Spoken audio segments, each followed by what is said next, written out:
Casi entendimos esto.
Dale, actualizado.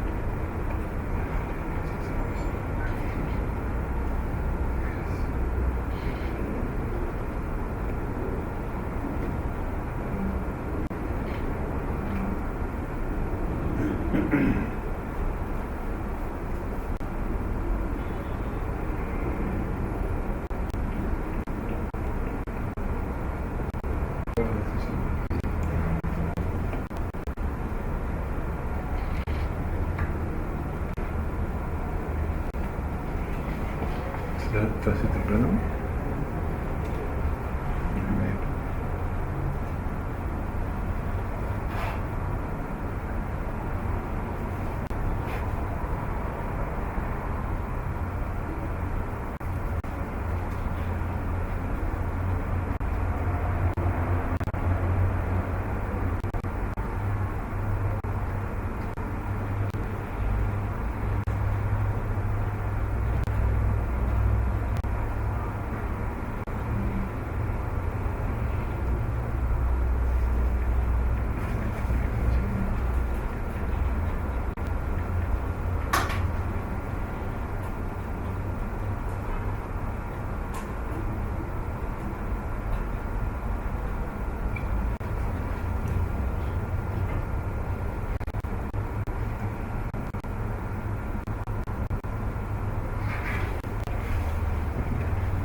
Sí, o sea, como que me den otro.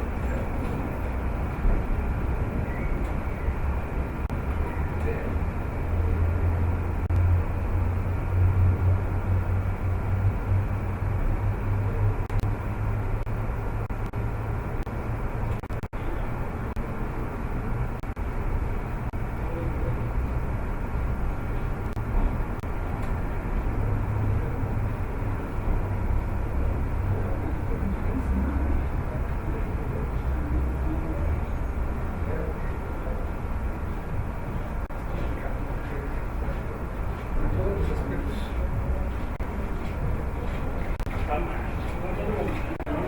Claro que sí. Sí, es que está.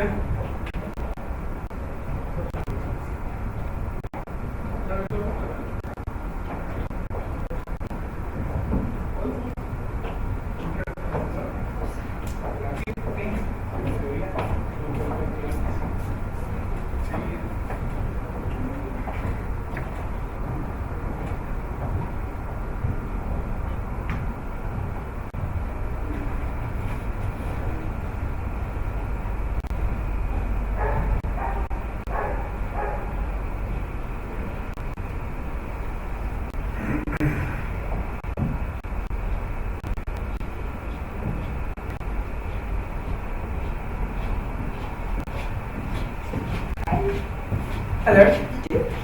I did. Did you? Good.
Hello.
Aprovecha que está fresco. ¿Te movieron? Sí. Vamos a tener acá este lado.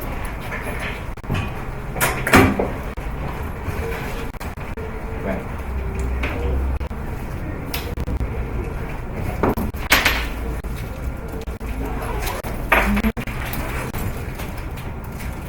Entonces,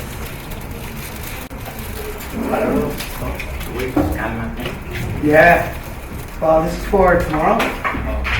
Oh, we have other stuff to do today. Okay. But I wanted to bring the materials because if I decide to come by bike tomorrow, bringing these is impossible. Yeah, then I would like to come by bike tomorrow. Pero sí me pone a pensar en el sí, pero nada. No caiga el ánimo. Pues si gustas, podemos venirte a ver. Mañana en la tarde no estamos haciendo nada, estamos de vacaciones. Y yo sí. Apuntado, mi amigo. ¿En serio? Pues sí.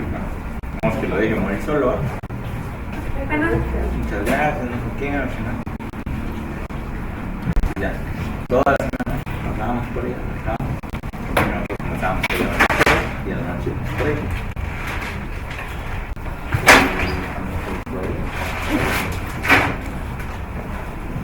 No, el viernes fuimos por ella para dar la comida, para la pizza, cuando estamos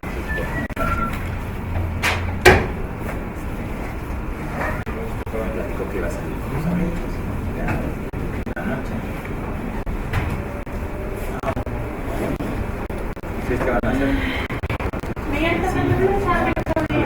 Sí, pero se lo mandaste Domingo no se lo- a los chavos. Sí, porque sí les dije, pero me Toda la hice la historia para Cuando mostrar. estábamos en llamada, mensaje, estábamos en Mira, es que probablemente, no sé si hayas cambiado de regresamos el día, pasamos por ella, pero te hiciste por cantidad. entonces en el cine Y el perro de fuimos casa bien, lo tengo que sacamos 3 flores Y el teléfono donde te hablan esa y así. Sí, es una Ajá, grabación. Y ese teléfono de tu casa lo cambiaste. Diego ya nos No. sentamos en estos Lo has dos. cambiado en los últimos. Jamás. Y entonces ya Es me una salió grabación, ya esto, habla de frío. 600 y lo que nos trasladó. No, seguiste con su Pero la grabación la tienes al teléfono de tu casa. Ajá, sí. No a tu teléfono. Es que Y Diego ya haz de cuenta que dije, güey, Diego, te vas a esas grabaciones, la grabación que dices que tienes una dosis, No, bueno, no les puedo comentar nada más que les llamadas, pero no sé qué, no sé qué, no sé qué. y tú no tienes pedo Ya de te la contestar, no, ya contesté, sé que estoy con ustedes. Y mamá cuando ha contestado me dice, pues es que Ya les dice que consigo tiene las aquí, pero... cubiertas, ahí están mis papás. es que ahí te va, hay dos maneras de contactar, ya sea por los procesos internos de cobranza, o a través de llamadas automatizadas o por ejecutivos de nosotros, Parece que estamos o en la calle.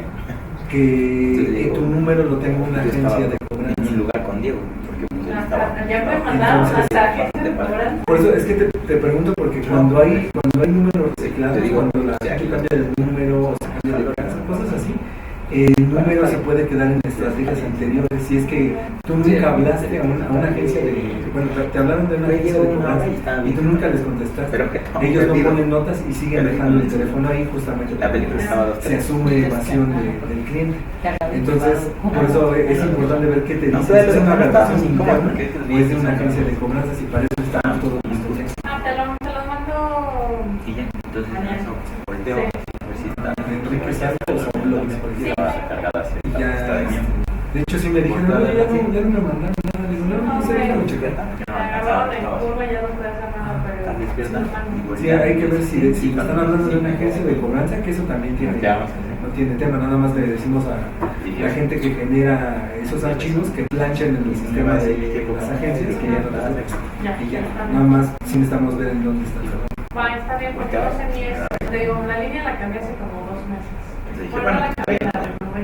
2, 3. Cambié el equipo, pero no Terminamos, vamos, Diego y súper. Y la verdad no sé cómo Lo cargamos en el carro. Es que hay que ver qué número tenías. Ya me iba a abrir, ya está acomodado y tapado. O sea, hay que Cierro la checar puerta todo. y le voy a abrir la puerta. Ya me voy Sí, a que abrir la puerta.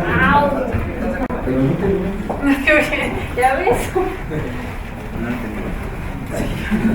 Nos vemos después de la oficina. Ya hice, ya se todo. Siempre les he dicho que ya pero si no me hacen caso. Bueno. Ajá. Entonces luego que ya que padre, ¿no? Que voy a acabar. El martes la llevo. Ya de regreso. Me emocionó. ¿Qué pasa, no? De lo que ya sí o estar feliz, pero sí me gustaría sí, gracias.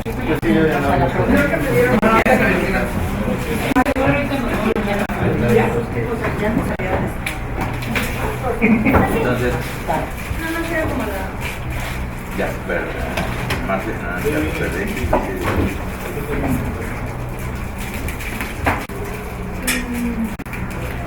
No digo, güey.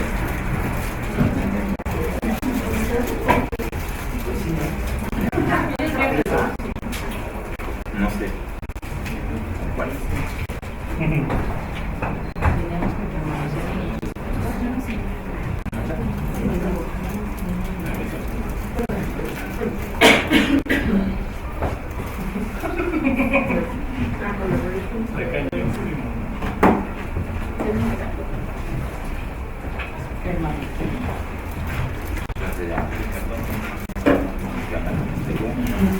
Ahí está.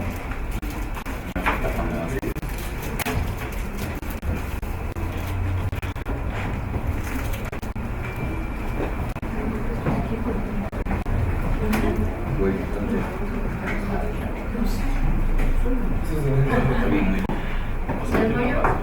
Pero no está bien.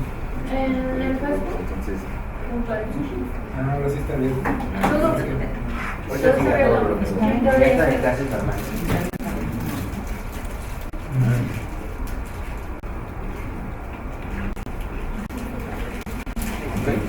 Estoy de acuerdo, estoy de acuerdo. Lo leíste, ¿no? Vos te juro que no sé en la tarde. No, ya la busqué. Entonces ya está ahí, lo decís. Está ahí, ya escribiendo el día en las tardes.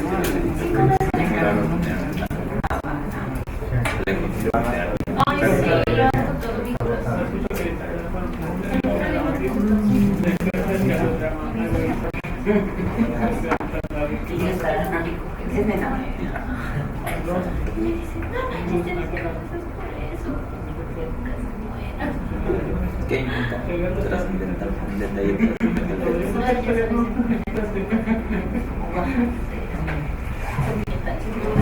No, pues que te ayuda. Pero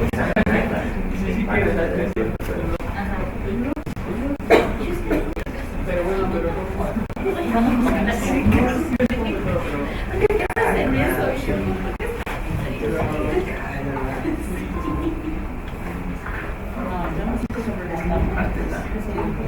ah, sí, pero fue después de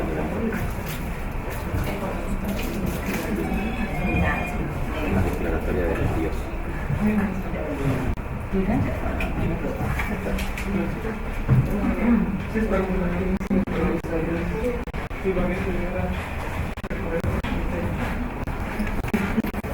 ¿Sabes que todo lo que se escribe para Yo sé.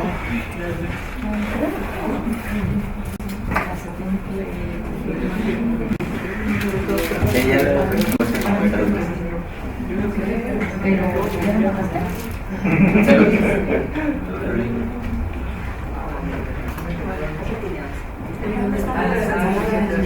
voy en el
Así que bueno, pues para Antonio.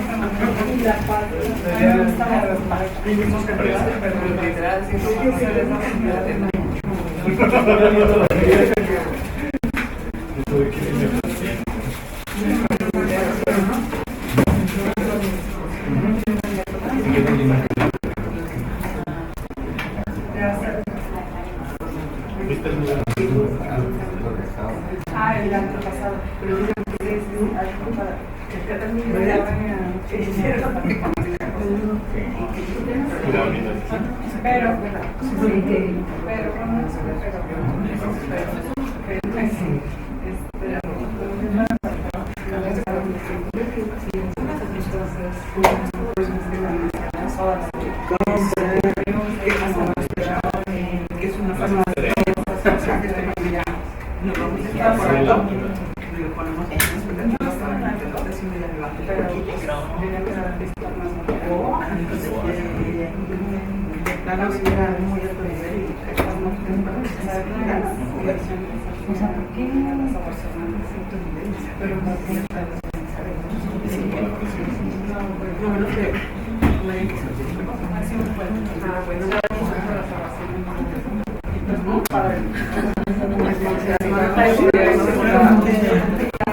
Okay, I'm listening.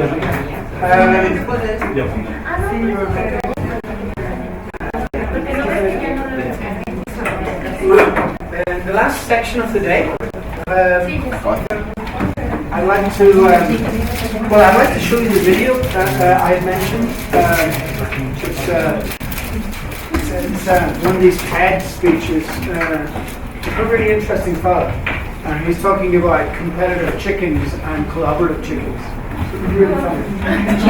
Chickens, yeah. It's very, very good.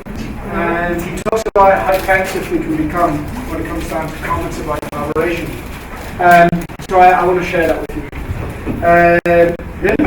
Then I'd like to share some kind of really hard facts stuff, which is like factors that really influence collaboration efforts organizationally and how important they are. So you have some factors that are extremely important and critical. We have factors that are nice to have and factors that are okay. So I'd like to go through that with you to give you some kind of idea of the scope of how to move an organization towards more collaborative structure. And then I'd like to do a little experiment, which I think you might find quite interesting. There is a way to assess the amount of collaboration and the preparedness for collaboration in your organization. So what I'd like to do is do an experiment. Let's see if it works.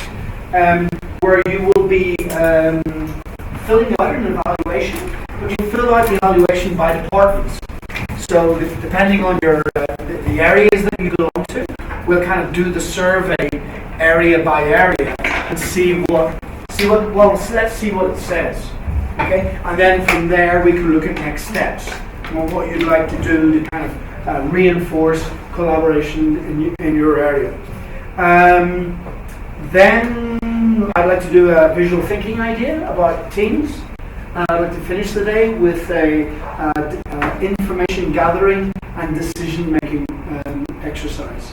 I think that will probably be enough for today. Okay? Which means we can play with the eggs tomorrow.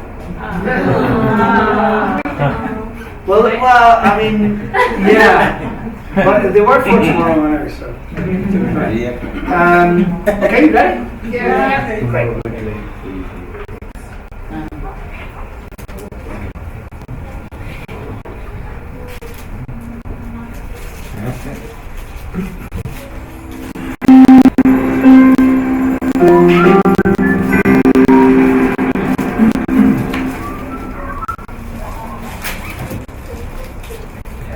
I want to share something with you today that I believe will make you much more effective at resolving conflict and building collaboration. But I want to start by telling you a little story about some groups of chickens. Because believe it or not, chickens have a lot to teach us about collaboration.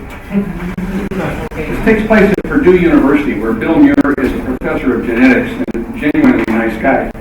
And Bill was looking into the differences between groups of collaborative chickens.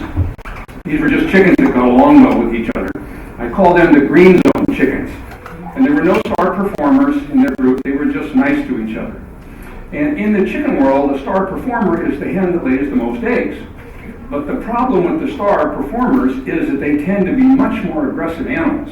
And so we oftentimes see among the chickens something that we occasionally see in human organizations, and that is that the star performers become the stars, not by being so good themselves, but by suppressing the egg production of the other chickens. So they look better, and they do this by pecking on them. Now, I call these more aggressive star performers the red zone chickens, and they do a lot of damage. So the farmers have tried different strategies to deal with that. One is to house the birds in individual cages about this big. Not a great solution because it's very expensive, takes millions of cages. Another thing they tried is something that's called trimming their beaks. Now, this is a bit of a deceptive term because it gives you the impression that there's a chicken manicurist out there sort of filing down the sharp point.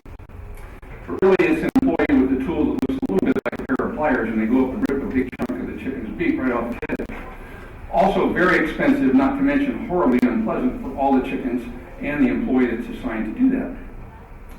So Bill was trying to see if it's possible to breed collaborative instincts into chickens, and if so, what would be the impact of that on their egg production.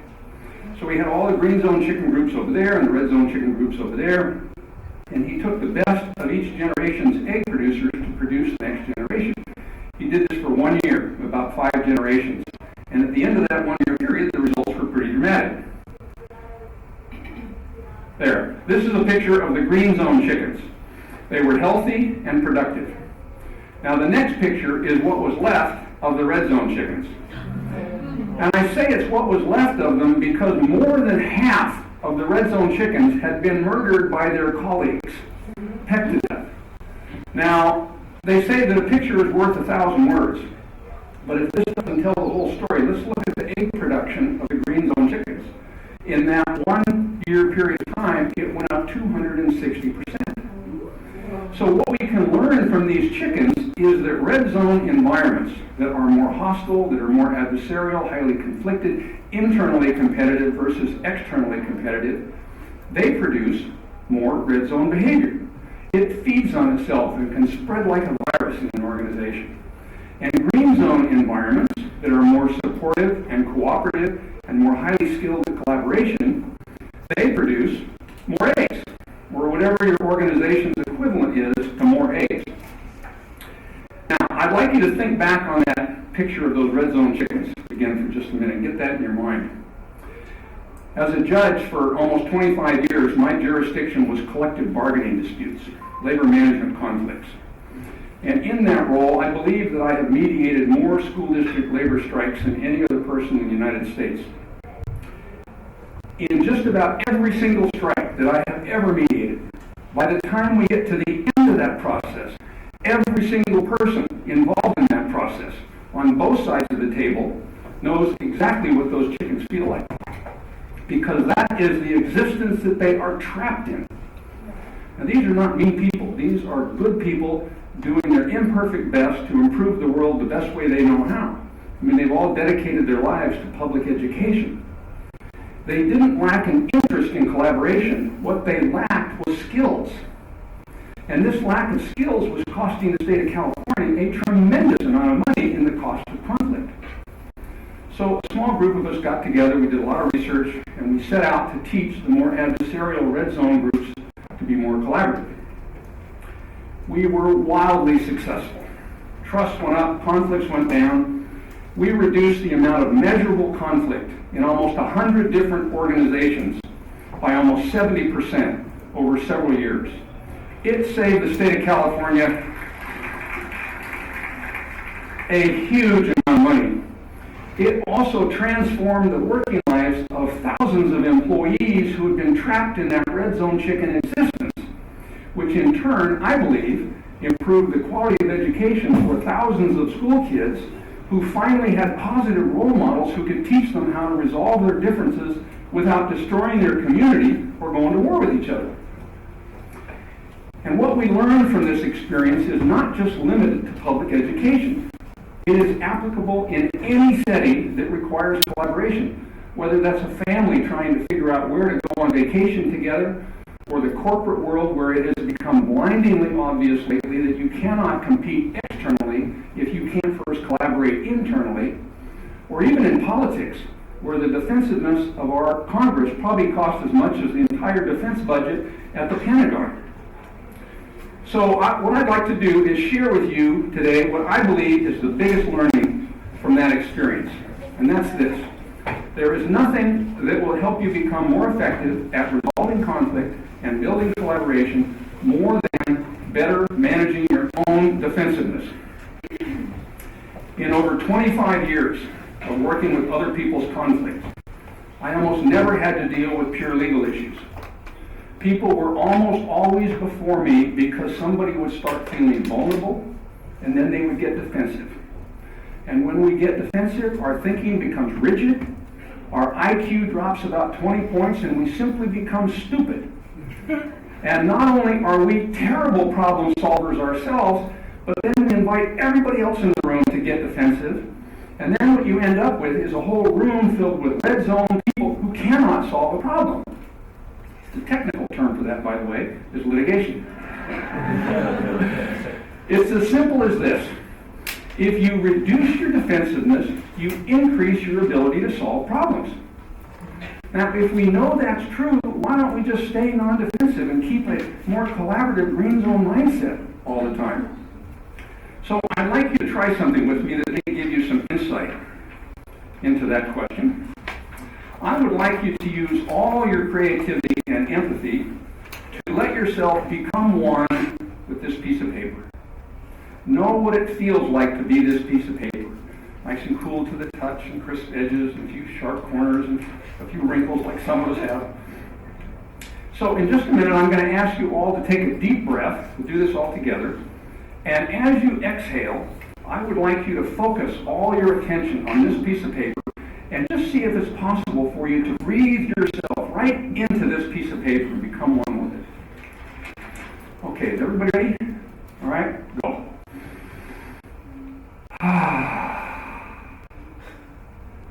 Okay, everybody have that now? Got it? Now, anybody want to collaborate with me right now? Or build a relationship with me right now? Or more likely, anybody have any really strong negative red zone feelings towards me right now? So I apologize for this, but I wanted to do this because I wanted you to see how easily and quickly you can move from the green zone, where pretty much everybody was in this room just a minute ago, into the red zone. And when it happens, it can happen just that fast. And when it happens, we don't have defenses, they have us. They own us. They become our operating system. and they determine how we see the rest of the world out there. And the problem is, it's almost all unconscious stuff. So we don't even recognize that we're getting defensive until it's too late. So here's our premise about defensiveness. When we get defensive, we are not defending ourselves from another person. We are defending ourselves from fears inside of us that we don't want to feel. 3 big fears that come up all the time. Fears about our own significance, our competence, and our likability. Let me give you an example. Pretend I have some big fears about my own competency for doing this TED Talk today. And say it's going really badly. Maybe I'm jet lagged and forgetting things and no one's paying attention. That can cause me a lot of discomfort because, believe me, I do not like feeling incompetent at all. So one way that I could avoid a lot of that discomfort is I might start blaming you. I mean, after all, you are not the smartest group I have ever worked with, And really, does anybody here think it's possible to teach the whole audience to be non-defensive in the puny little 18 minutes that I've got for this? I mean, give me a break. Now, it might seem like I'm defending myself against a bad audience or a bad situation. But what I'm really doing is I'm behaving in a way that lets me not be in touch with those fears. Our defensiveness helps us hide our fears from ourselves. But unfortunately, that is an awful lot like putting whipped cream on dog poop. And I know that's a really ugly metaphor, but I'll bet you'll remember that one. If you're getting defensive, it's because there's some fear there.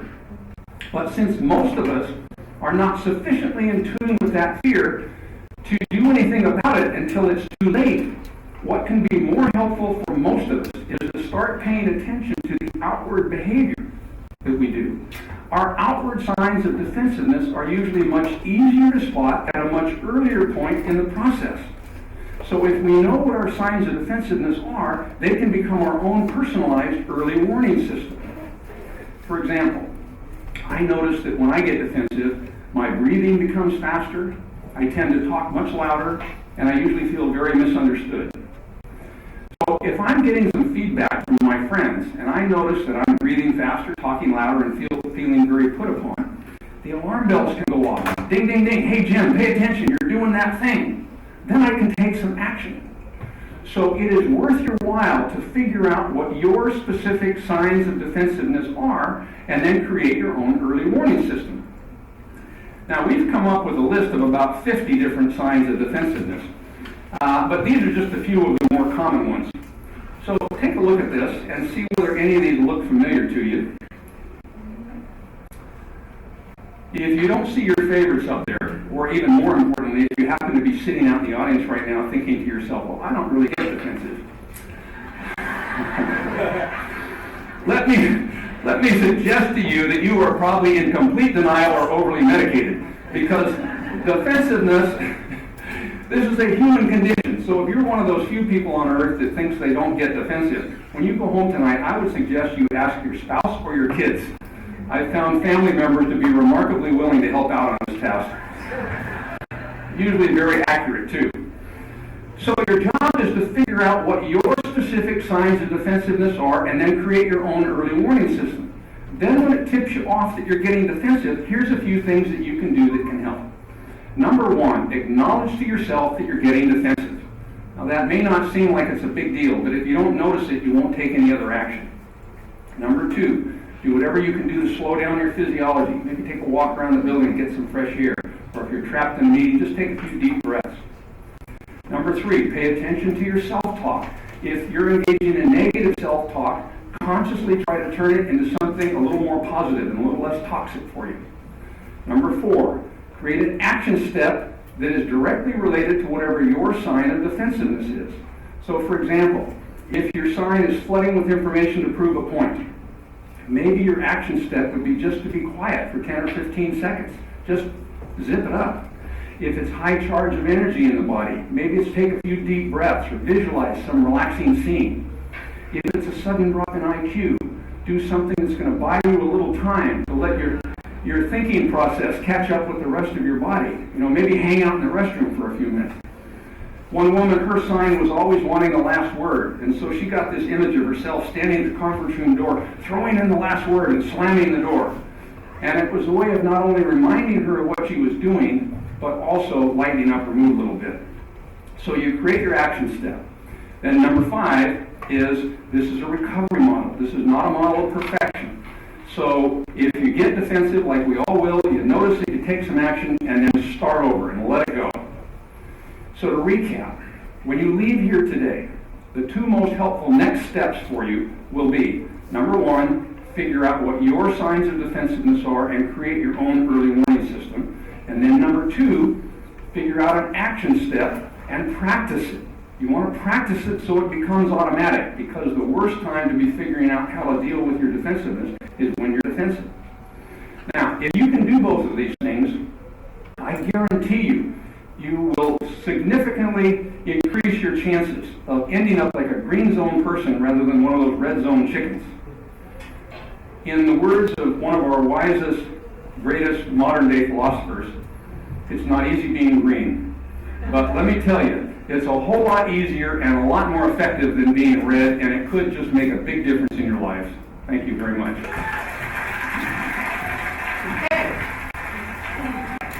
Comments, conclusions, observations. What do you think? That it's very important to have this control and at least identify the people who can damage your team. And obviously, if you have the opportunity to develop or take them out of the team, it will be great, because the overall performance of the team will be different. Yeah, but that's what we call blaming other people. Yeah, That's being defensive. I think this is the point he's trying to make. He said, we are all defensive. So it's not about what I can do with the people in the team. What's it about? It's about me. It's what I can do. Because I really can't do anything with the other people. You know, you can't change other people. You can change yourself. That you can do. So I How are think, you going to handle it? yeah, I think that's what that's what I read from it. I don't know. This is an open book. Maybe it's... Even if there were green Or chicken, red? if there was a red chicken, even if the green were more or something, it seems like the red ones will still damage the green ones. Yeah. So it seems that there has to be something done. I think I understood that they taught red chicken to become more green, no? Because if they didn't do that, but in the enterprises in California, they changed Yeah. the mindset of What they did was that they tried to, they put all the green chickens together and tried to produce purely green chickens and then red chickens. And that's where we got the 2 photographs. in the experiment, yes. Yeah. When they went out to real life, I understood that in California they changed the mindset of some companies, no? So Yes. that in some way would be Yeah. doing something with the red chicken. Otherwise, you don't control it all. They will kill someone. Yeah, yes, I would agree. So what you're saying is it's not just about your own self-control. No. However, it is about multiple self-control. Yes. Yeah? Yeah, So you have to teach the red ones Yeah. to control themselves. you gotta give them a tool. Because if they don't know how to change, they won't change. Exactly. That's the problem. Okay, good. What else? Very good. It's like when you have apples, no? Uh-huh. It's just like everyone no? When if you have an apple with worms, usually the other apple will have Yeah. and that works in the working. Okay. Very good. And that everyone needs to have this idea on your mind, and to recognize that all we and at least myself are defensive, and to take actions to make it different, right? So I think that the people that by itself is a red chicken, they are not going to have this kind of mind to say, well, yes, I'm a red chicken, so I'm going to change. They are not going to do it. No. But what if we are a green chicken, okay? I'm pretty sure that all of us that are here are going to recognize and to take action, to be confident on ourselves, to change what we are doing wrong, and to help another to improve their behavior as well. Yeah, and what do we know about changing people's behavior? What is one of the best ways to help people change their behavior? Change yours. Yeah, you become a model. Yeah, that's what you do. I mean, there's no other way around it. And we've been at this for years, and many leaders continue to ask for ways to change people, and the answer is always the same. The only way you can change people is to change yourself. You can't change other people. It just doesn't work like that. So I think, again, it's about responsibility, and I really do think, and that's why I wanted to share it with you, that collaboration, if it begins with oneself, then you're halfway there. It's like the game we played in the morning. Collaboration coming from more and more people makes it much easier, and actually creates peer pressure to make people collaborate because everyone else is collaborating. Okay, and we know that from the law of diffusion of innovation, that you don't really need very many people collaborating to set an example. And we're very good at changing when we see examples. So probably as leaders, that's why we need to be an example for our people, because they will be watching the way we deal with collaboration, the way we deal with other areas, the way we collaborate and communicate and coordinate, etc., etc. So I think that's the hidden message that is in there. At least that's the message that I. And also how easy it's to change from one zone to another. Yeah, because probably you could be in a stressful situation, and you could turn to a red people like that. So easy, and obviously your team will take that as the leadership style that you need to follow. Yes, exactly. Yeah.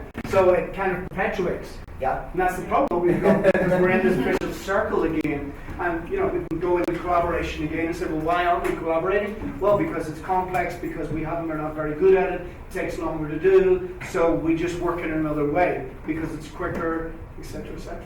Okay, and I think that's also why while you are like going up in a company, probably you are not able to express everything as you probably may feel it.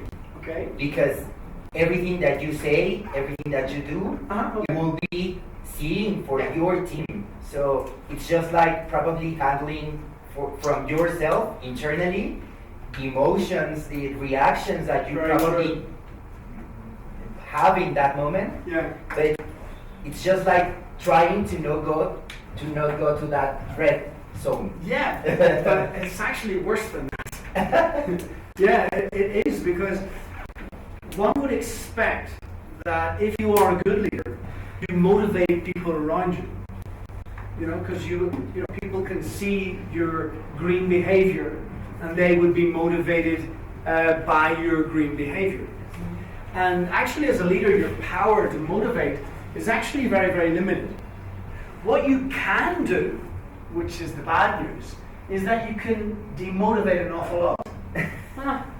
You actually demotivate more than you motivate. It's weird. One would think that a leader, let's take Marco, okay, the leader Marco. And let's say Marco, his leadership skills are 50. Okay? 50 out of 50. So Marco is a brilliant leader. Okay? The amount of motivation that Marco creates is probably around 7.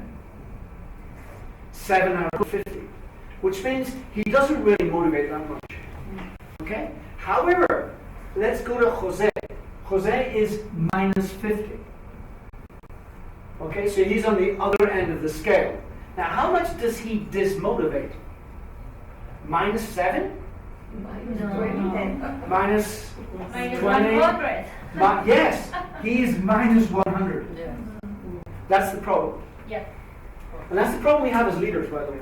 And we expect people to be motivated by our behavior, and it's false. People are not motivated by our behavior. They are demotivated by our lack of competence.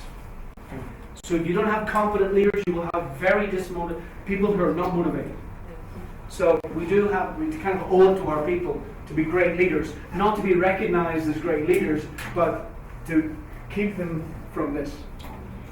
And I think that kicks in to what we've just seen here. Okay? So, there's good news and there's bad news. Alright? Good. Any other questions or any other doubts about what we've just seen? Did you find it interesting? Yes. Yes. It was pretty crazy. Those photographs of the hands they're pretty crazy. I mean, when I saw it, I immediately thought about organizations, because at the end of the day, organizations are full of hands, green ones and red ones. Right. Okay. I want to move into like factors that affect collaboration and help build collaboration, and then I'd like to do this survey and see how that works. So let's begin at the beginning. This thing about collaboration has been studied for years. It's been studied for decades. Okay, there's a lot of really good work around, and the work that has struck me the most, and I use quite a lot, is work that was carried out in more than 150 organizations. They were governmental organizations, NGOs, and private industry. And they asked the question, the $1 million question, what makes collaboration work? So what they did was to study collaboration efforts and try and find what the common denominators were in these collaboration efforts, especially the collaboration efforts that were very, very successful. Okay? And a book was published on this. Really interesting stuff. And the first thing that they recognized was there are 6 categories of factors that you've really got to be looking at. And they affect the success of your collaboration. They're not saying you can collaborate or you can't collaborate. What they're saying is, if you do it and you have these factors, your collaboration effort will probably be more successful. If you don't have these elements, it may not be that successful. Okay, so it's not a black and white situation. So they talked about environment. We're going to go into detail with these elements. Environment, membership characteristics, obviously skills are involved here as well. The way we work together and the way we relate and communicate together. Communication as a subject matter.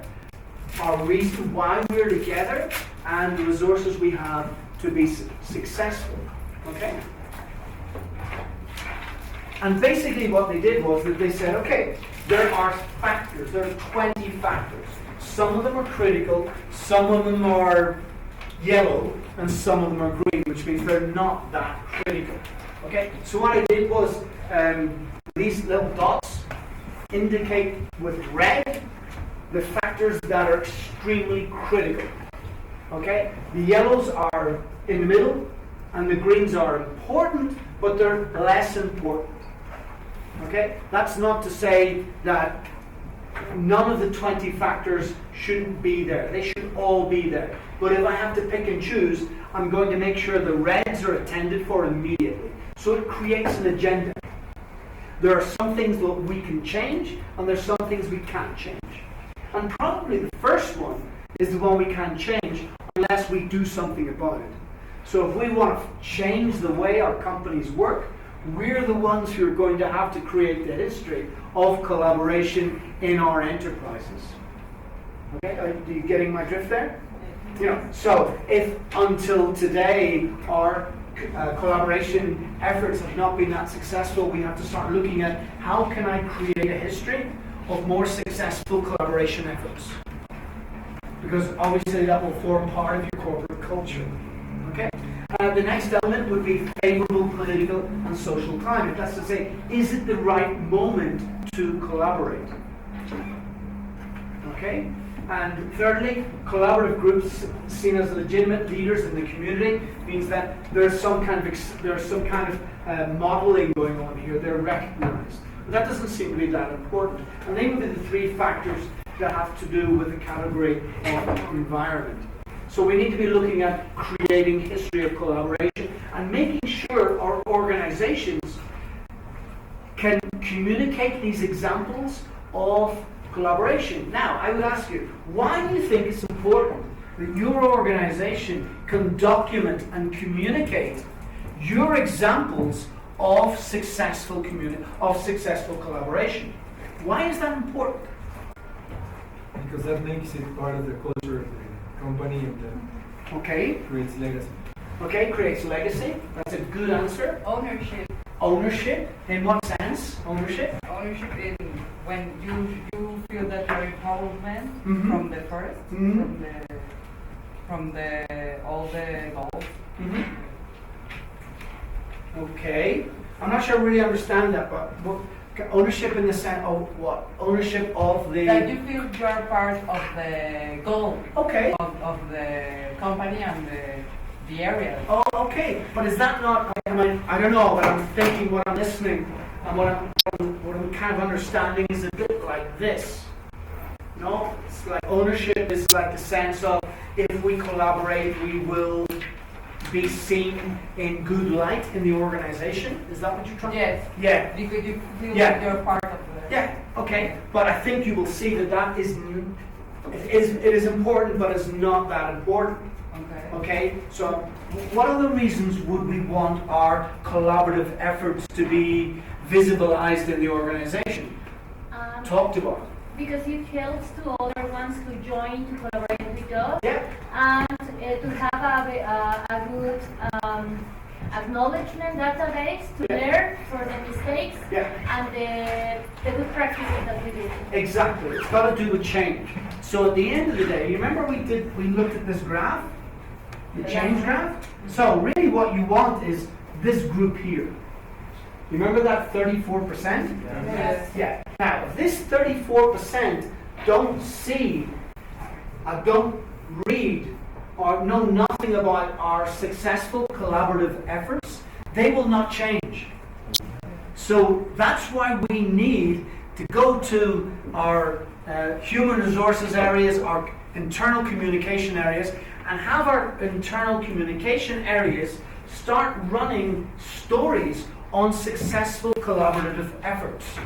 So people can see that this is going on. It's actually happening in the organization, because you know that if people can see that it's happening, they will come on board.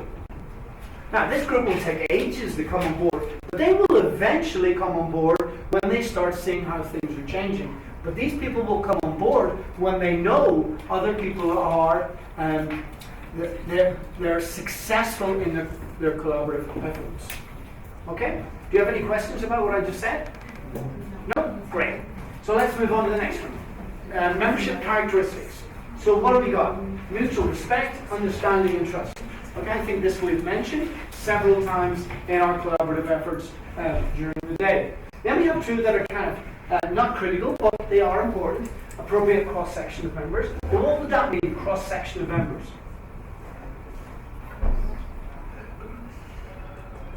To switch roles. I think it's more related to you find yes. If you find a person that is capable of probably understand both sides of the collaborative thing you're making, or probably a person that is very sensitive or that shows empathy and that can collaborate, right? Okay, yeah, I would also say that it's about skills, and I would also say it's about areas that you work in the organization. I think we have to have a decent cross-section of people in collaborative efforts. And also I think it's hierarchical, where we have people in different levels of the organization. And this is important when we start setting up teams, that people come from different levels of the organization. and different parts of the organization. Members see collaboration in their self-interest and the ability to compromise. This is quite curious because when I did a survey on these points, many managers believed that this was critical. And so it was funny because then you would think, well, yeah, if you are spending time trying to do this and not building this, well then it would seem logical that your collaborative effort is not as effective as it could be. Because as a leader, you're not doing the things that make collaboration work. You're doing other things. It's not about being good or bad, it's just what you're doing isn't critical enough to create success in this collaboration effort. Process and structure is critical. We have multiple layers of participation, so we've got this idea that people come from different levels of the organization and feel they're represented in the organization, and we know what to do and how to do it. So this is something that you have mentioned in your expectations and has come up several times about roles. Now this is really important because we tend not to spend very much time assigning roles to people. We kind of let things happen and then make adjustments as we move on. And what the literature is saying to us is we've got to do this at the beginning. We've got to look at role, what a person is doing in the organization, their personality, and their skill set. There must be alignment there. Then we have members share a stake in the process and outcome. That means they're part of the decision-making process. They're flexible, of course, as we listen to different ways of doing things.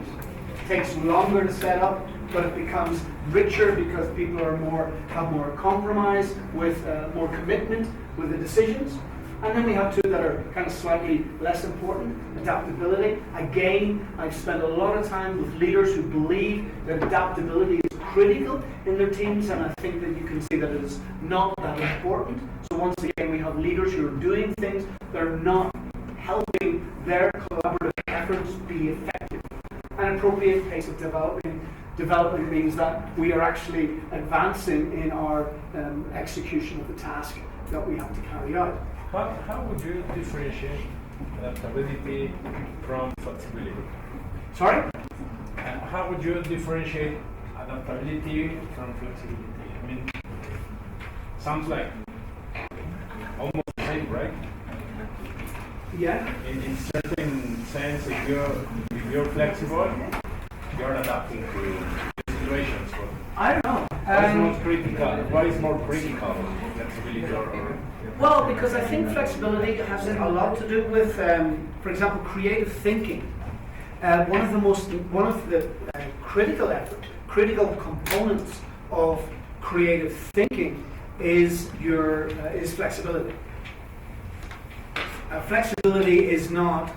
I think what is probably happening, if we have a confusion between these two words, is probably what is happening is we understand adaptability more than being flexible.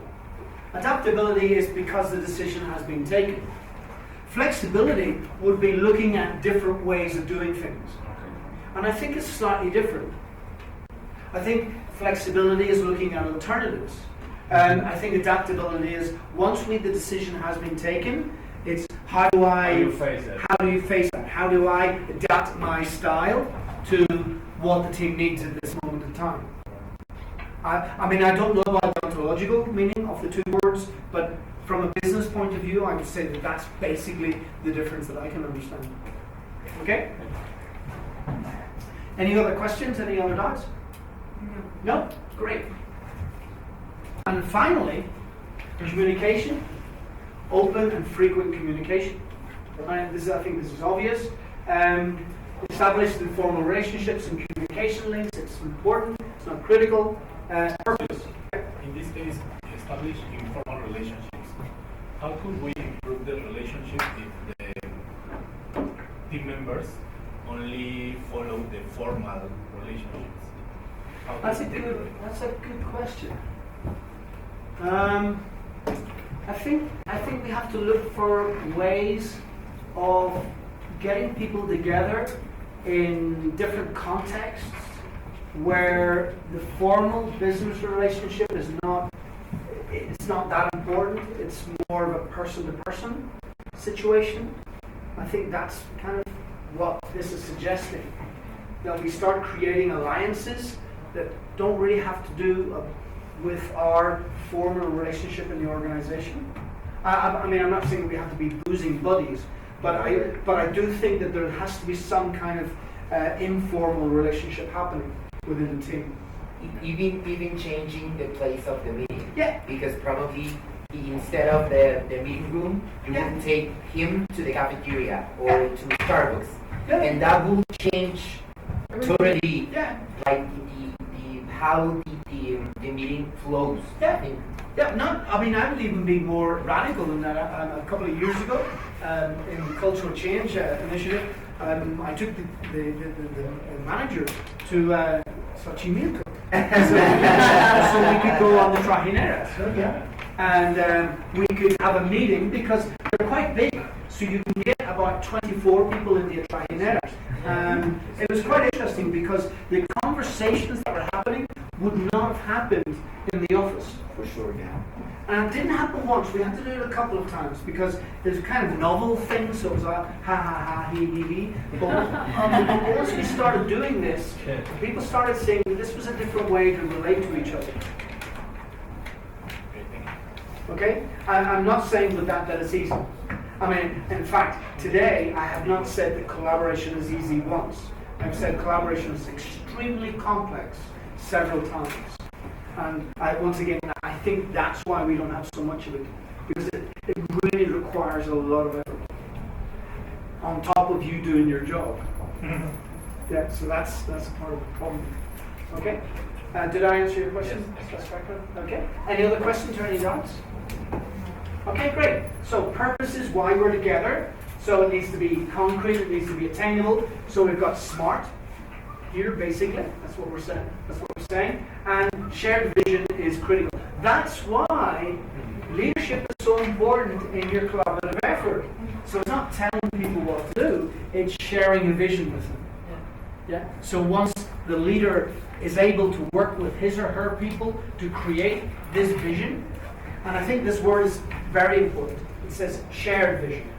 So it's not me coming up with an idea and trying to sell you the idea, which is some of the strategies that I've listened to today. I mean, how do I persuade people to do something? Well, the way you persuade people to do something is include them in the design, include them in the decision-making process. That's how you do it. Telling people to change will not help. Will not change them. You include them in the decision to change, and there is a more probable that they will do it. More probable, but not 100% for sure. I put that in the meal. Yeah. That sometimes if you want to come from the beginning to share a vision or to try to put things together in a collaborative environment, sometimes people say no. That is not possible, but I don't support it. And Let it become red. Yes. Yeah, totally. I mean, it happens. I mean, you can be a really nice person in life, but that does not mean that you will be liked. You know what I mean? I mean, but what you can control is you being nice. Right. You can't control that you will be liked. And I think that's the message that's in there. Yeah? Does that make sense? Yeah. Okay. And unique purpose, which I read quite a bit about purpose a couple of years ago, and there has been a lot of literature that says, the stuff that I read at least, said that this was very, very important. And I was quite surprised when I read the surveys that they said that was one of the least important things. I think that leaders were trying to find something unique in the purpose of the team, and what seemed to be more important was basically the team could share where they're going. That was much more critical. And in resources, well, I think it's obvious. I mean, you need to have sufficient funds. You need to have the right people. You need to have resources that you need, and you need time. And time is critical.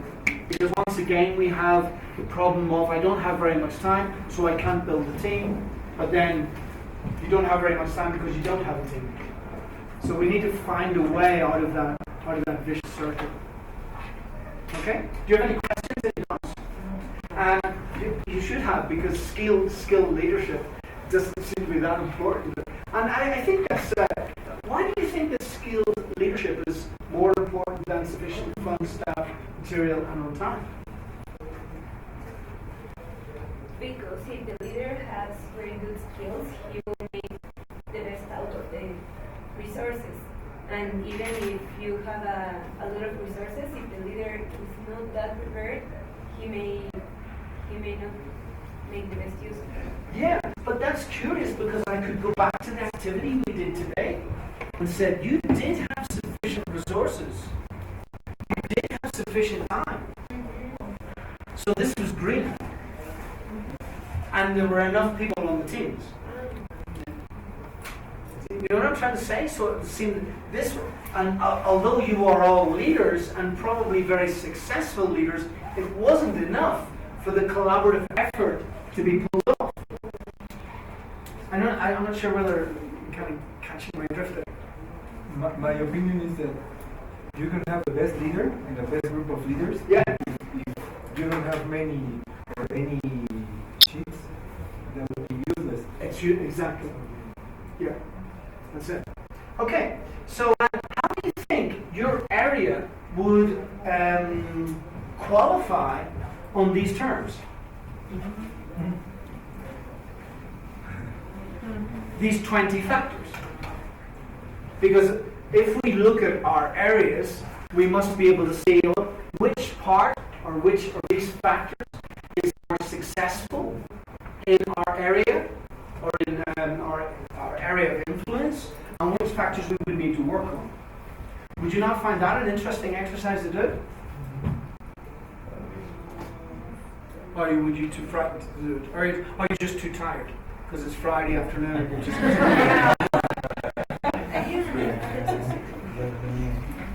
My question is a searching question. So it's, how do you think your area would rank in these 20 factors? Okay? I mean, which of these factors do you think that you need to look at to be able to push, develop collaboration as a tool in your area? And I think that's something that has been looked at, or something that has been identified, at least in your expectations. You want to know, how to roll this up. Did I answer your more or less? Would you like to find out? Yeah? Okay, so what are the areas? What areas do we have here? Sales. Sales, we have customer service, we've got marketing, we've got finance, IT, we've got our human resources, networking. So we have 7 areas here. Customer care, did we mention that? Yes. Yeah, we mentioned that one. Anything else? Analytics, okay, so we have 8 areas. Approx? Auditoría, ¿no? Finance we mentioned. Okay, so I'm going to ask you to find your partners in crime. And let's see what the teams are like. Let's see. Yeah. For the same area? The same Yeah, area? same area. I just have one.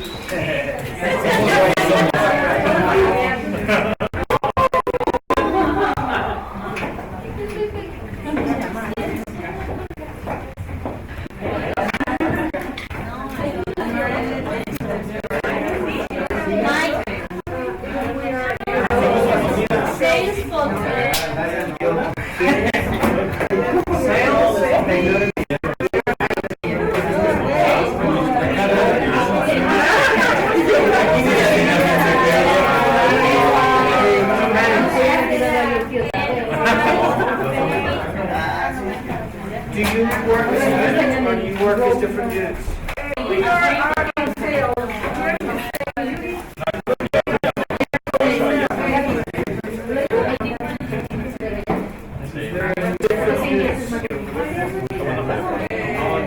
With different bosses? I would work as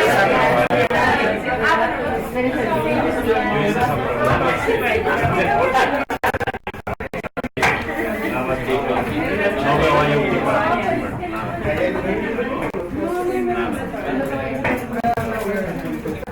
Es consumo.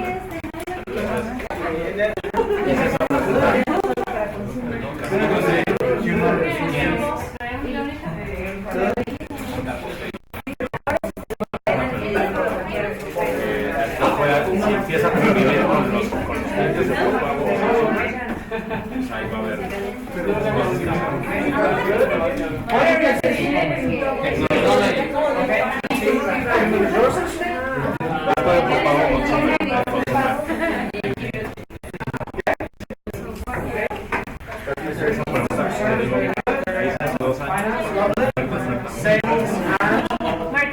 Marketing. Wonderful. Okay, so I'm going to give you a photocopy. There are two pages. This photocopy. Let me give the mic first. Se calma.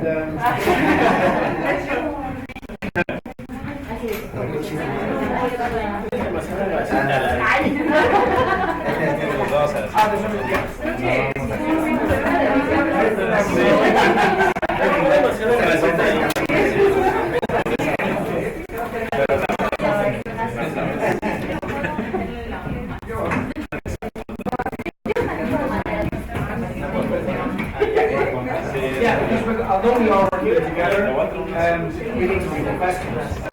So you need a pretty good idea of what's being asked.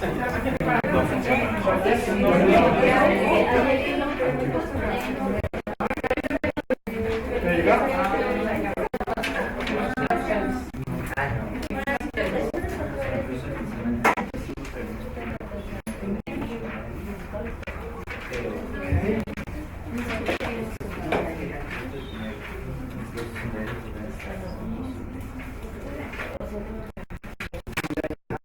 Second page. ya algunas están hechas. The first one is Yeah, I'm sorry, the person at Office Max didn't really understand my instruction. That's the second page. Second page. You're welcome.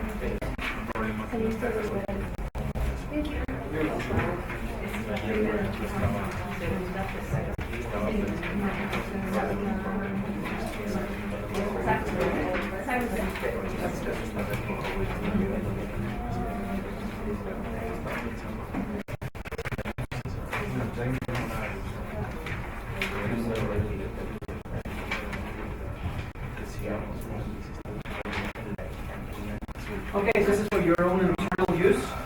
So obviously your name, your area is not, it's not necessary that you fill it in because you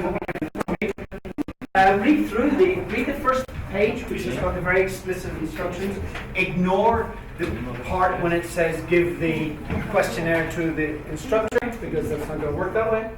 And individually rank the questions that are being proposed.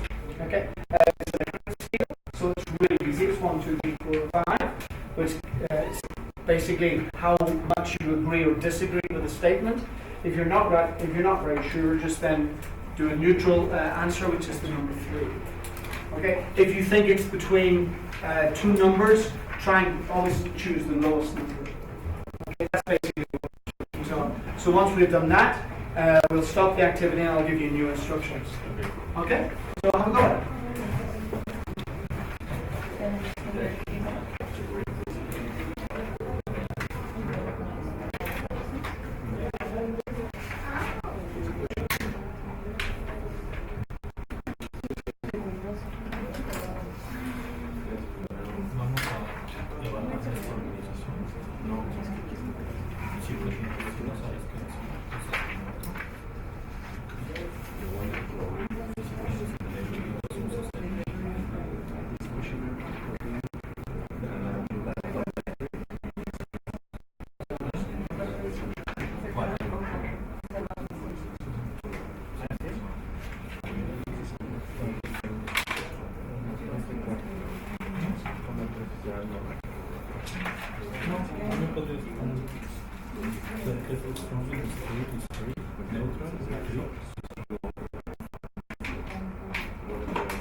Okay, should you have any difficulty understanding the questions, please ask.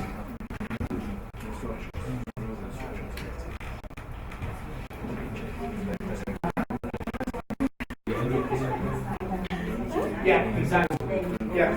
Yeah, the environment. Yeah, I mean, this survey, because it has been used for governments, for communities, for ONGs, for private industry, it has those terms. But obviously you're thinking about your local organization, the environment around your organization.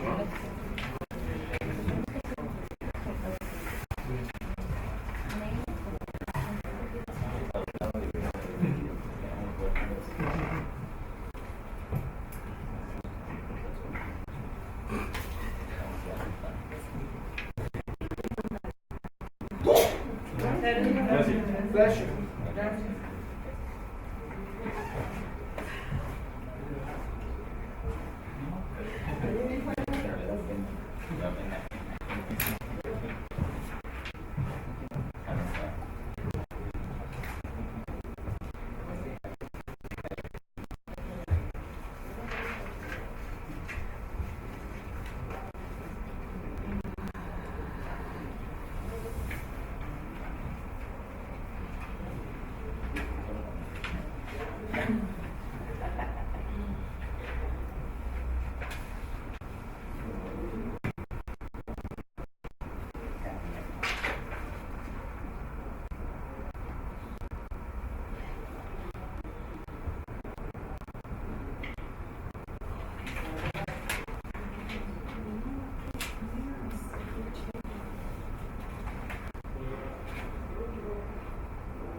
purpose for doing the exercise first by area?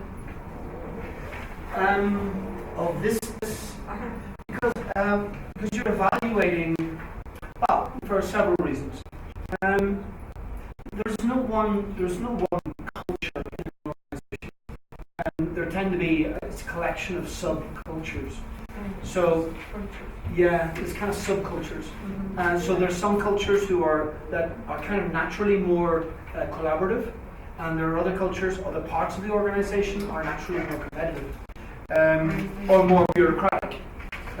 So the actions that we carry on to support and to deliver a more collaborative process are different. That is the reason. Okay.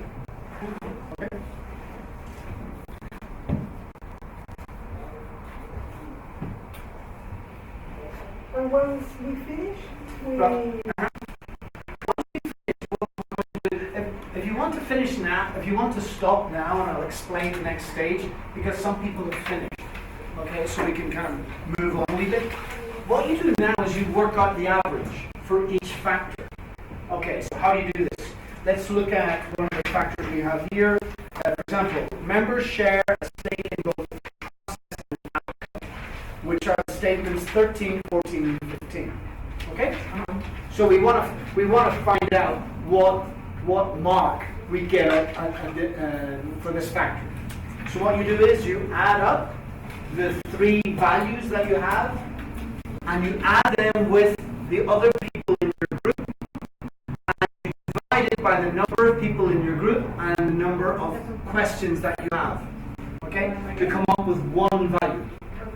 And you write that value by the factor. Yeah? So we start getting one factor, one value, and then I'll tell you one number is another. Okay? That's what you do when you finish.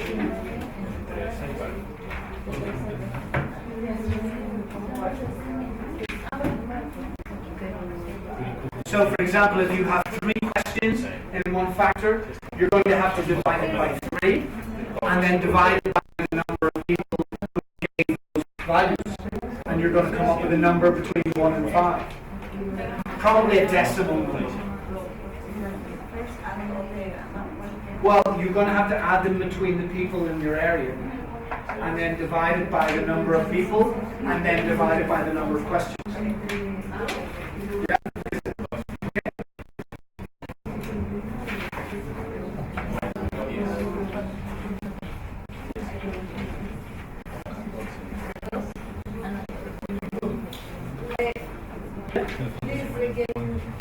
How are you going to do the mathematics? Yeah.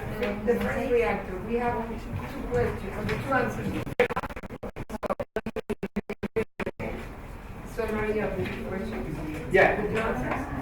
And they divide it by 2 again because we have 2 reactors. Exactly. And then they gave 4 because we are 2. Exactly. So for example, let's say I have 1, 2, and 3. Okay, for one particular factor, and there are 3 people in the group. Okay, so I have, I don't know, let's imagine 5, 2, and 1.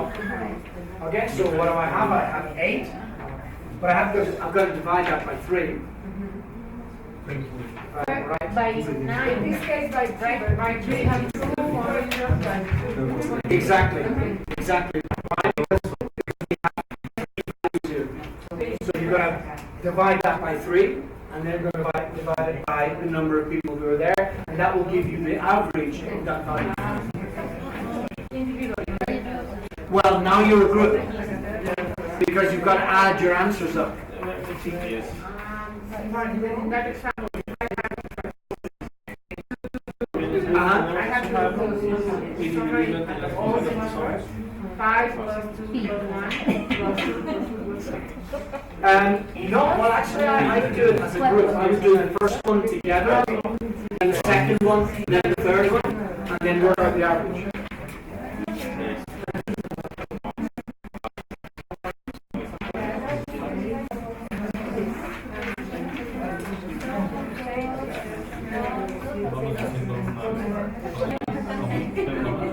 Because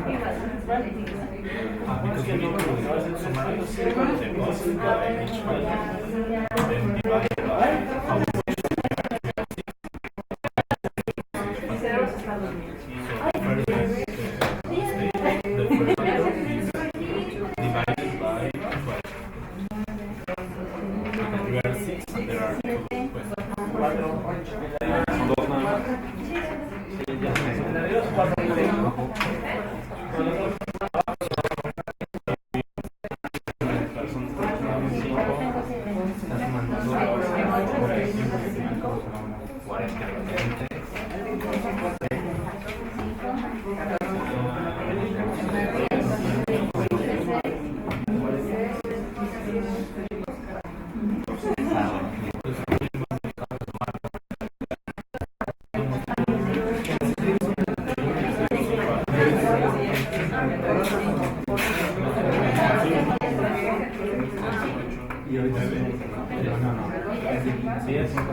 Yes?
1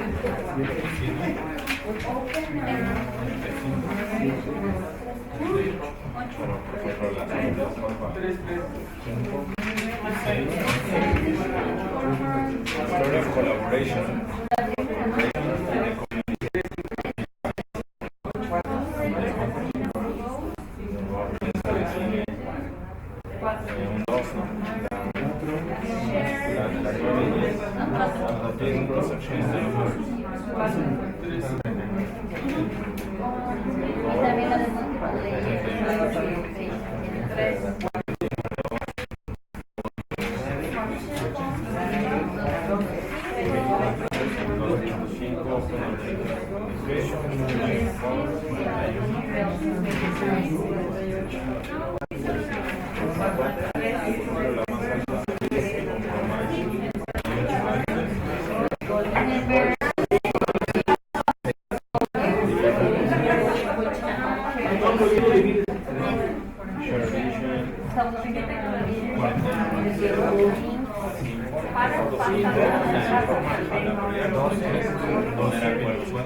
Tú dejas a más cuenta vamos en la 28 y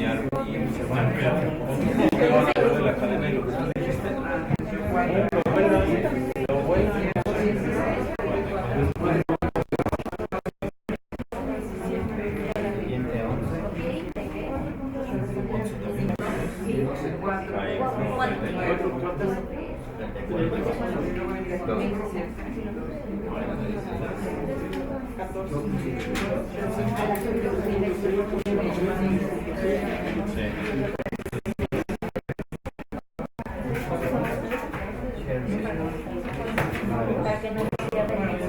sí, o te agarras y te haces un papel o algo. Yo ya vi los comentarios de sí, pero llegamos a los extremos innecesarios.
No avanzas.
Okay, so you should start coming up with final results for each one of the factors.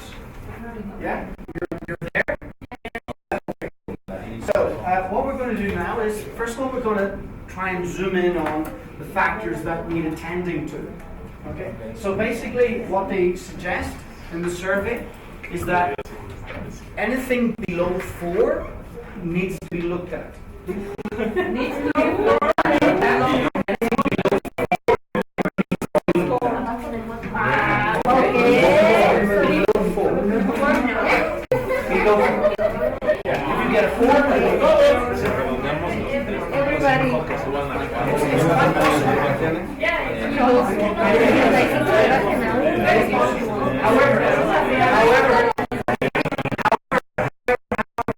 How can we prioritize? Well, obviously we're going to prioritize depending on how critical each one of the factors is.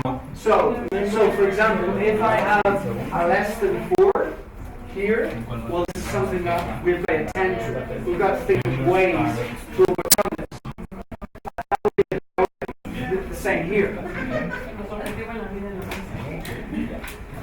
The same here. First of all, we would have to ask ourselves, can this be done? Because if it can't be done, well, it can't be done. We've got to look at another way of promoting collaboration in the organization. What are we doing to make sure that this is happening?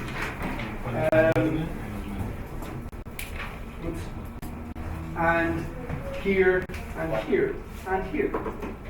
So you're obviously going to go to your reds and see which one of the reds are weaker, and that will create some type of agenda. Okay, so do that now. Okay. If it needs be, I can go back 2 slides back, and you can identify where the opportunities are.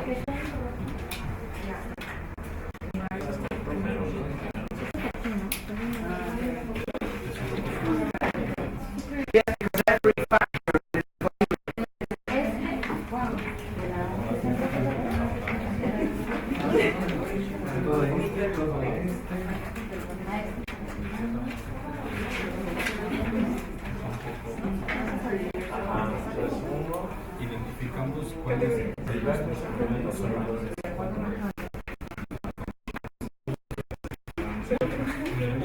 yo lo pondré así.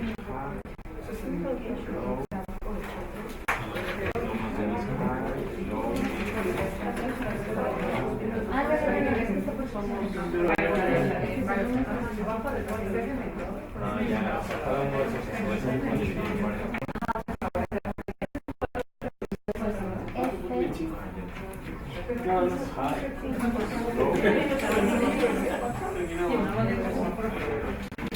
Te evito la tarea.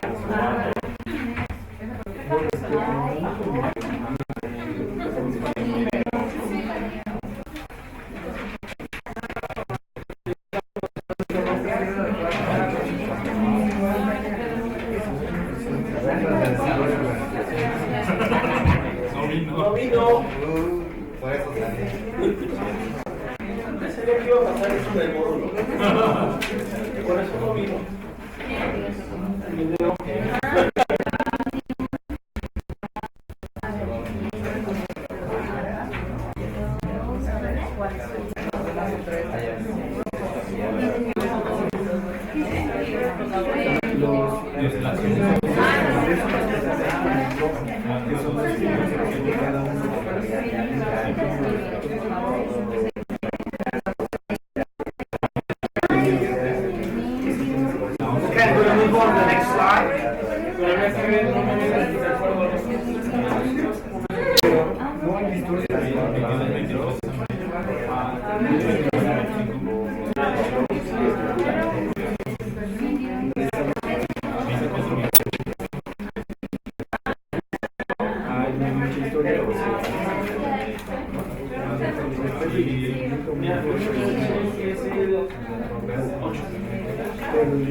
Once you've decided, once you've identified kind of focal areas, the question of each area is the following. This is to finish this activity.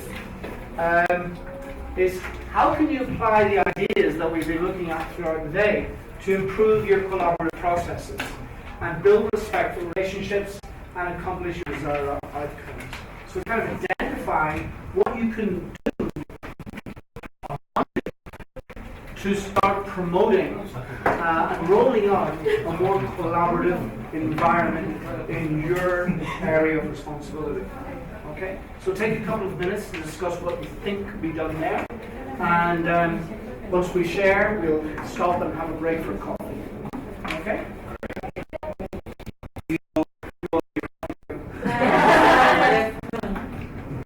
Okay, so take 5 minutes. Well, no, I don't think you guys have 5 minutes. Take 10 minutes to ramble through some of the things that you could be doing. Okay, and then we'll share.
Bueno,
There has been a suggestion that we skip coffee and we just keep going. 10 to 6. Sorry, 10 to 5. Well, you around 4:50. Okay? But if you really want to have a cup of coffee, go and have a cup of coffee. It's up to yourself. I don't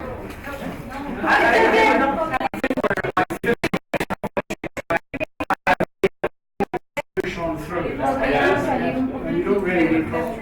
Okay, what I would like to do is wrap this activity up and finish the day with a collaborative exercise where you have to solve a problem. I'd like to see how you do that collectively. Okay? Because tomorrow when we come in, I want to start looking at teams. Tomorrow I want to look at very specific organizational units, and that is what a team does. Okay, so I'd like to ask you, through your conversation, what would your next steps be?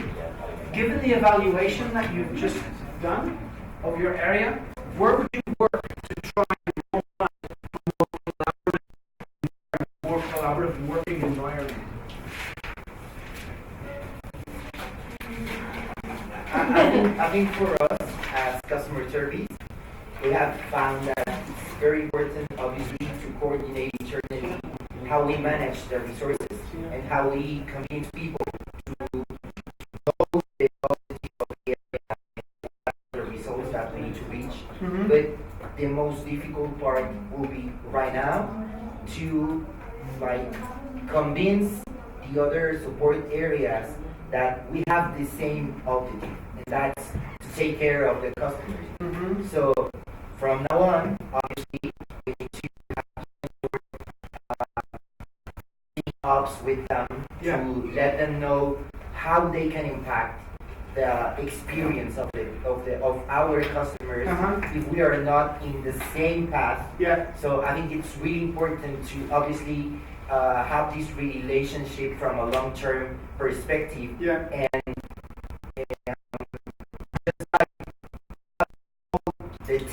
together to have this vision of customer service. Okay, so if I understand correctly, what you're talking about is basically you're going to need work on process and structure, yeah, and communication. If I that's correct.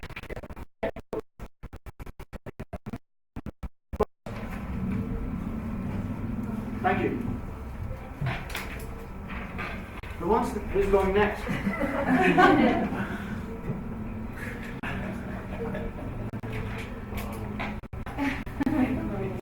We realize that human resource number and we agreed that we need to work on points that we about the presentation. Okay, can you give us one example? I mean, you don't have to go through the members that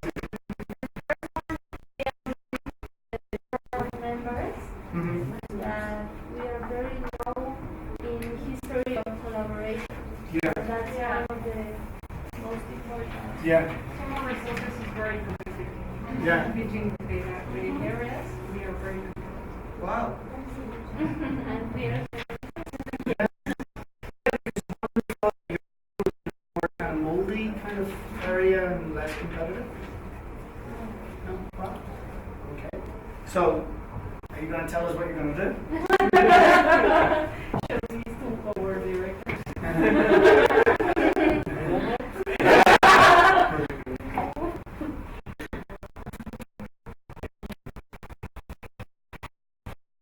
Well, maybe sharing it is a good idea, actually. You know, visibilize where we are. I think that's always the. I mean, you remember the hen video? I mean, when he was talking about red behavior, what was the first thing he said about red behavior?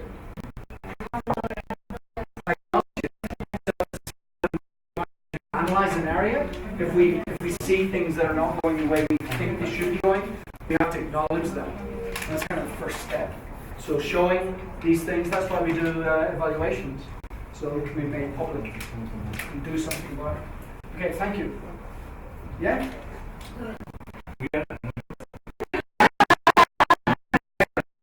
Actually, I'm recording in another country, in another company, and we don't realize that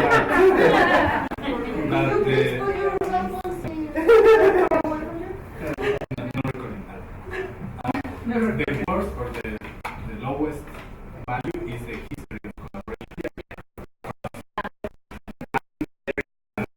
Curiosity is that the best is the members see collaboration as in itself interesting. Yeah. For the future. Yeah. Because we are convinced that the collaboration is a powerful tool. Yeah. But the history.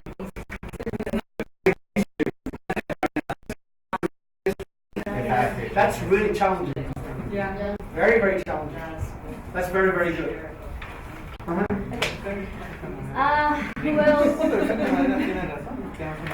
we have the same problem with the history of collaboration because we have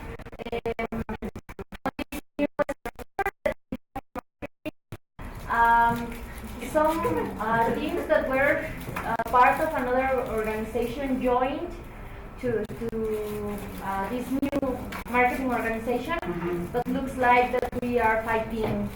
Yeah. Although we are now the same organization. Yeah. So this is the lowest, although we saw compromise, but outside of our area.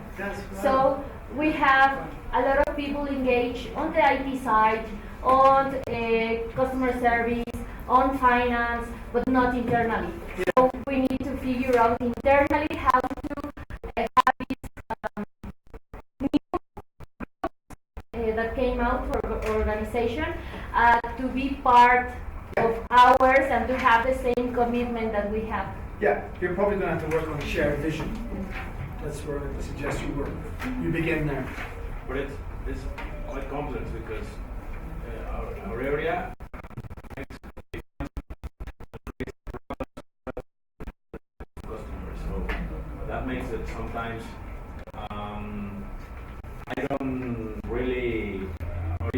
provide priority to understand what is the other market segment trying to do for their customers, their enterprise customers.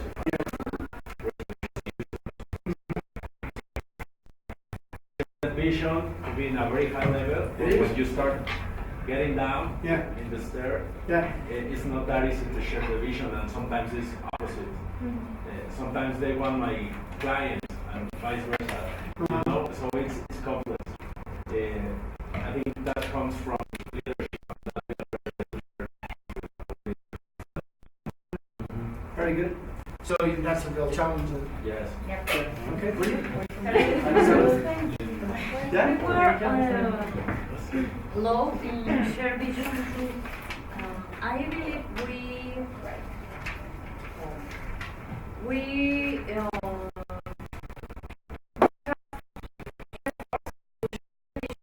now I realize that weren't enough the efforts to share vision.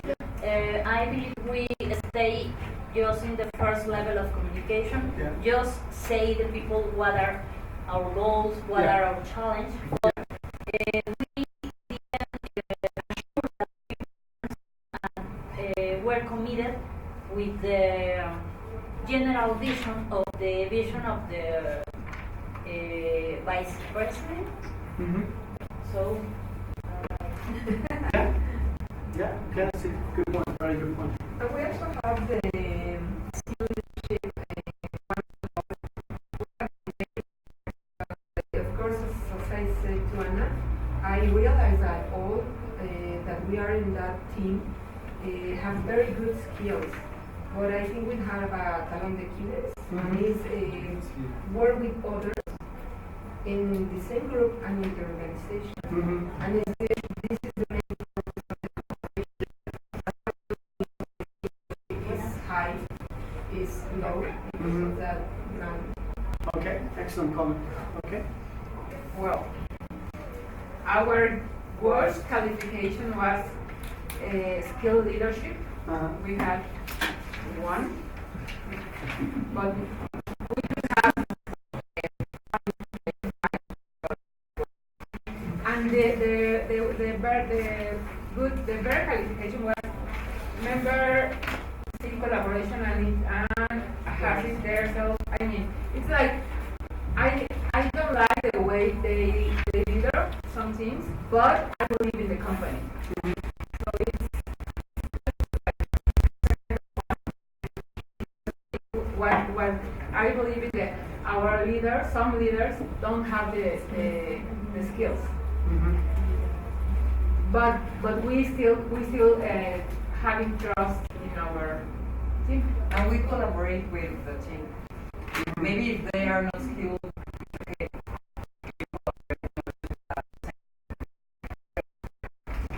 So you would say, you're suggesting it's a leadership problem? yes.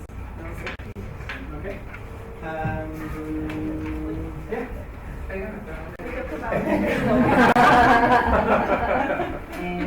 Two very important topics, that is communication and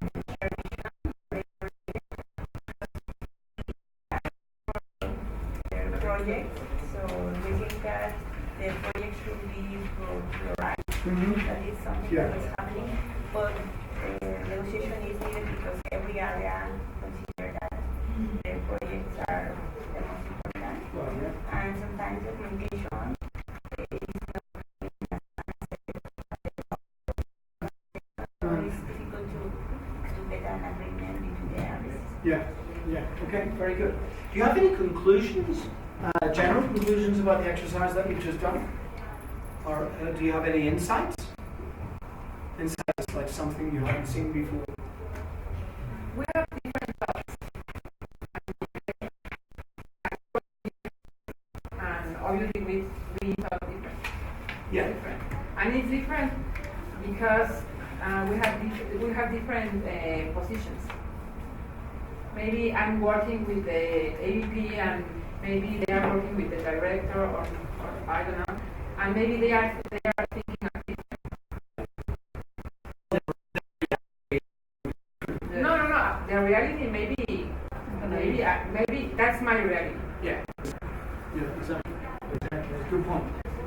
But I think at the end of the day, we have seen today that this collaboration is possible. We just need to work, obviously, share this with the other teams to make it better, probably, and to understand how he or she can help me to develop a better strategy by having this foundation and trust each other. And it's not a matter of my goal. It's just like this mindset. Different.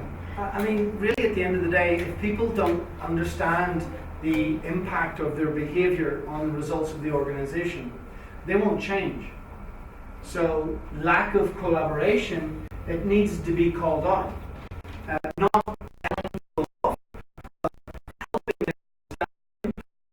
their behavior has on the rest of the group, on the company performance.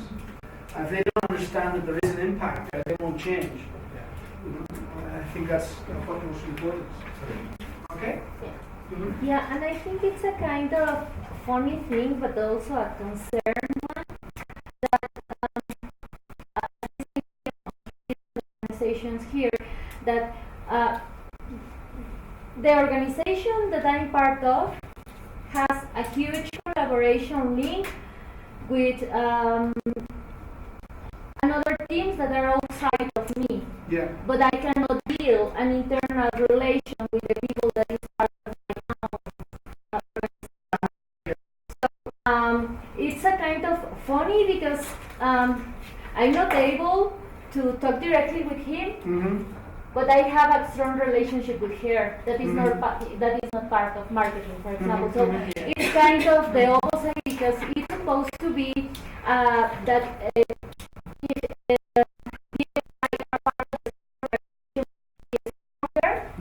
To have much more impact outside of our own organization, right? So I think that. That's a good point. Yeah.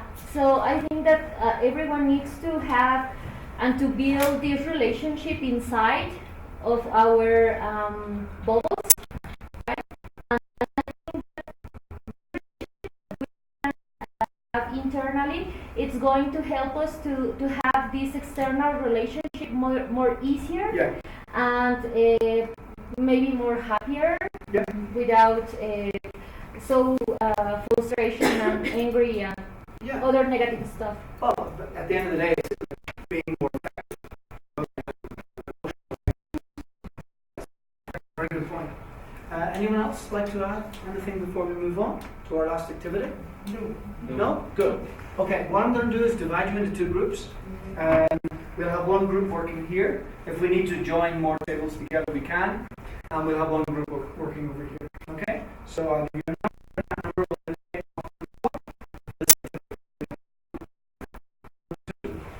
1, 2, 1, 2, 1, 2, 1, 2, 1, 2, 1, 2, 1, 2, 1, 2, 1, 2, 1. Okay? So ones with ones and twos with twos.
Yeah, you may have had a table, so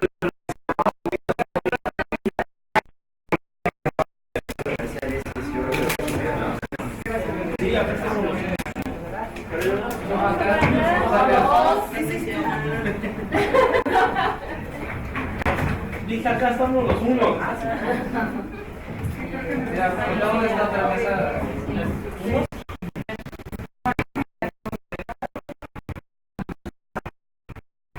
Unos, ¿verdad? Me cambiaron todo.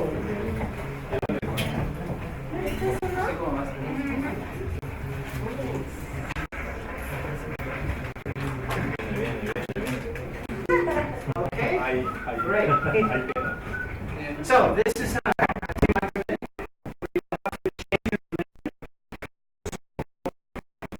which is one of the things that we create teams for. We create teams because we know teams are generally better at solving problems than individuals.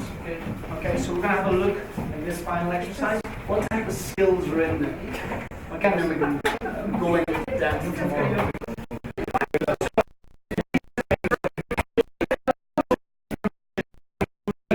To solve the problem.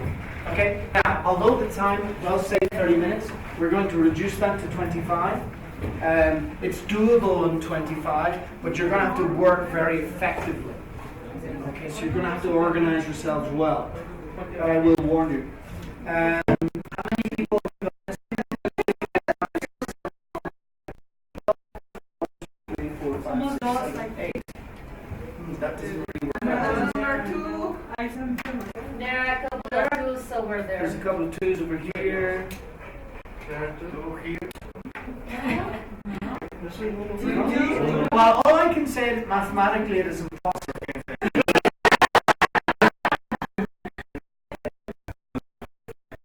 Someone here? No. So you really are just Yes, I right. am. And you really are that. Well, so what we're going to do? Yeah. Well, there's going to be 10 in one team and 11 in one team.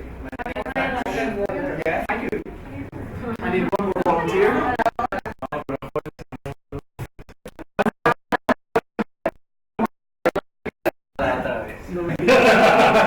Otra vez, ¿viste? Great. ¿Por qué And no the nos person who went to the incluimos? bathroom belongs to this team or this team? No, This team. Okay. So I'm going to start with this team.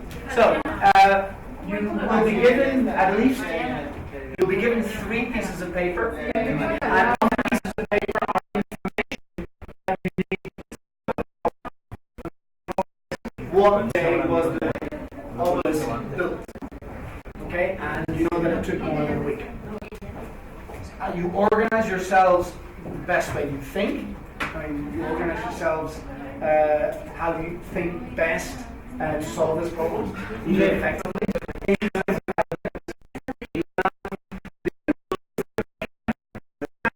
Anyone what's on the piece of paper. Okay, you can say what's on your piece of paper, but you can't show them. Okay, and why is that? Because I want to force participation. Okay, what, 10 seconds?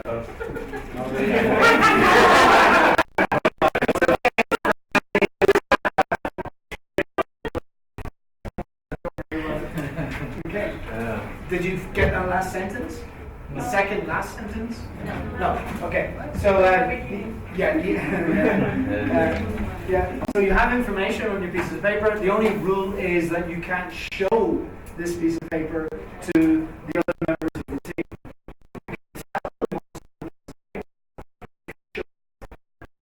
Why I use that rule? Because on many occasions people start using the paper. They group the information in the paper together, and they leave some people out of the task. And I'm trying to force that not to happen. Okay, so everyone has pieces of information.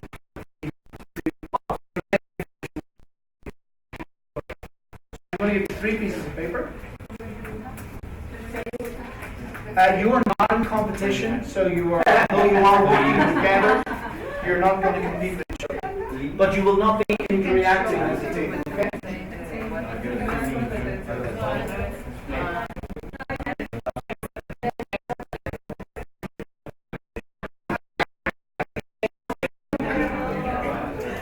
No me pueden hacer los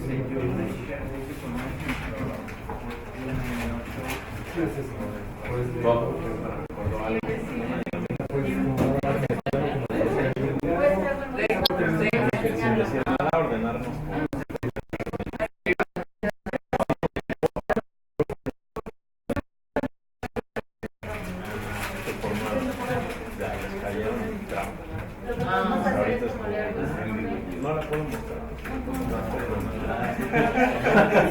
México, igual que dijo, estamos jugando Qué tramposo.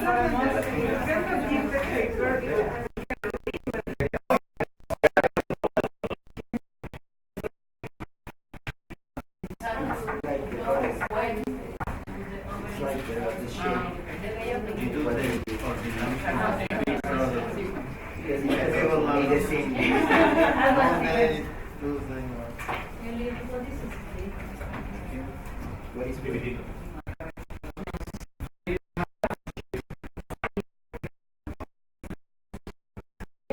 It looks like German. So you all have information? I know what Yeah. this is. That's the name of the day. It's a part of what they It's a part of the day. Ah, It says an Atlantic. Yes. Of course you can.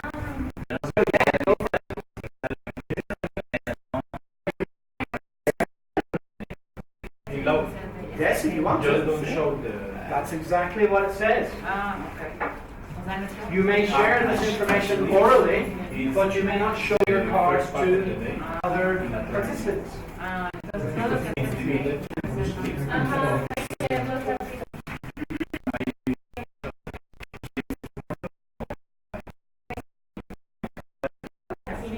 They're like this is kind of code language. How the days of the week are called in this language. Yeah. So the second day is Martini, the first day is Mermaid Day.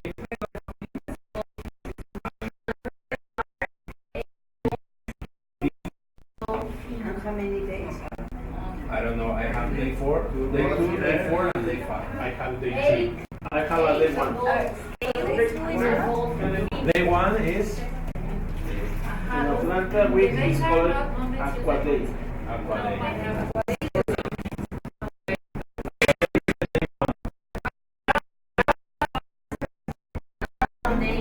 An Atlantic day is divided into Aqua Day gold is stars. What if we have day 1 is Aqua Day? Yeah, we have 5 days, so the one is Aqua Day.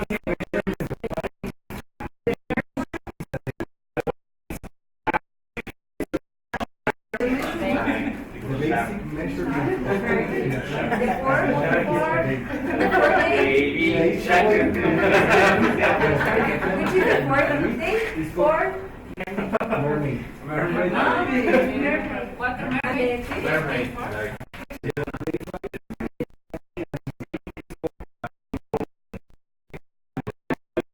Like, They don't do they don't draw?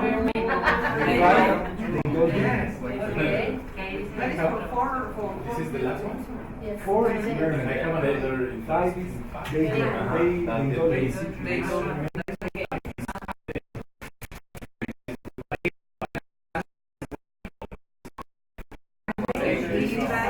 I will write it for us.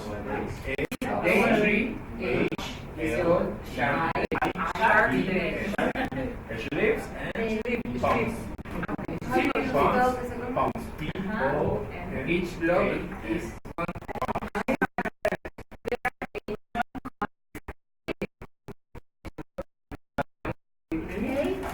There are 8 pounds. Okay.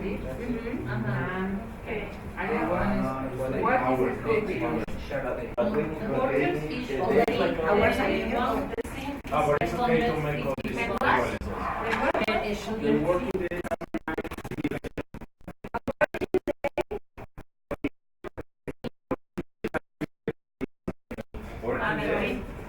It's about time. Yes. It's like, I think it's about time, and we need to know 9 shifts, just the day, not the hour. So 9 sleeves are Okay. 72 pounds.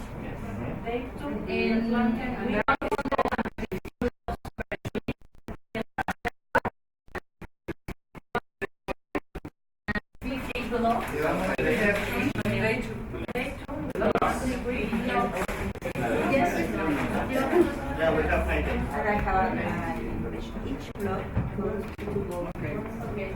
Each block goes to Goes to gold.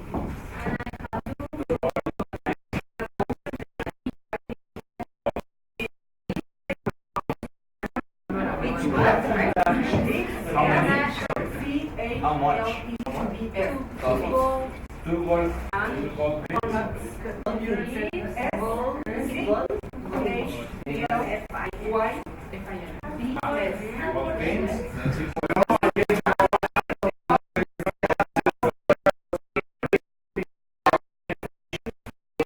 So you're going to kind of, hopefully they will. I know where they are, where Okay. how much and the Atlantean Day is divided into obelisk and and length and width. In feet.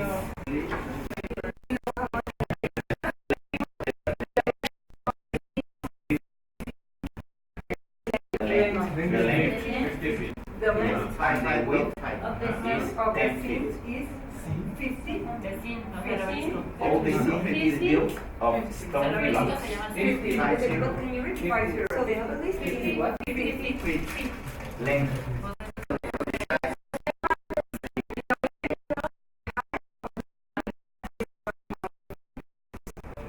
green. Does anybody has any information related to the block? Yes.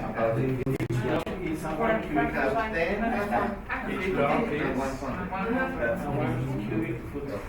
The working day plus 10. The working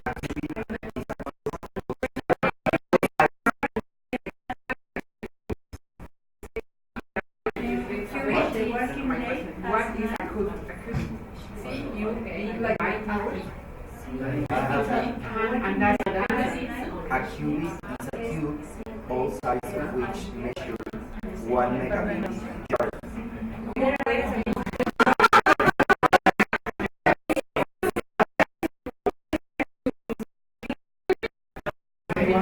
Cube, how much double T? Instead of double T. Only one gram.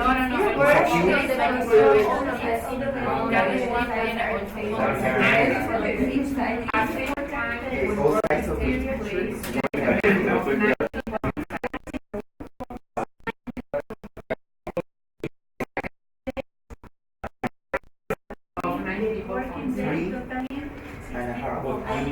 Just 9 people In a megalithic yard. Yes, the rest.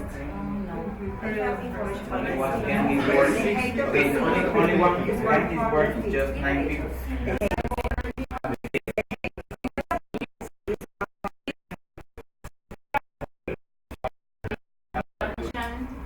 You said three.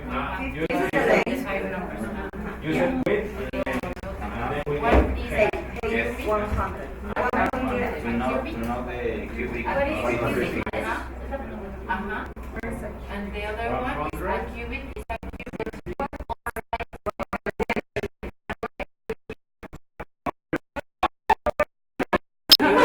which day of the week all sides of the Vamos a ver cuántos bloques. Sabemos cuántos bloques. all sides ¿Cuántas horas tiene el día? Y sabemos cuál es la salida. Y sabemos cuál es la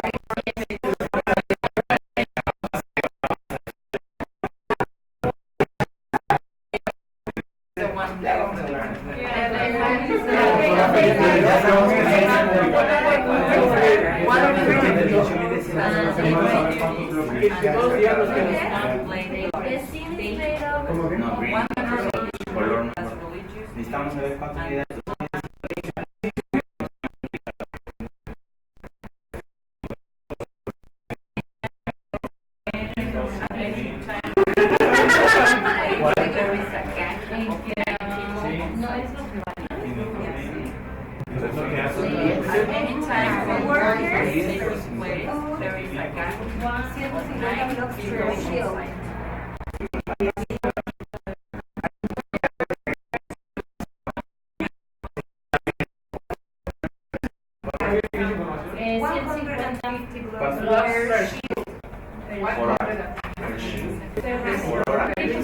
Por hora.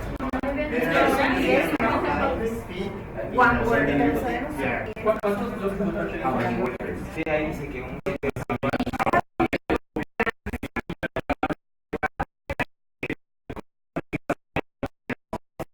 entonces es que se apilan 50 días. Vamos a ver cuánto. 150 per day, dice aquí. ¿Y el strip es una hora o es un día? No, Es es un día. So one day,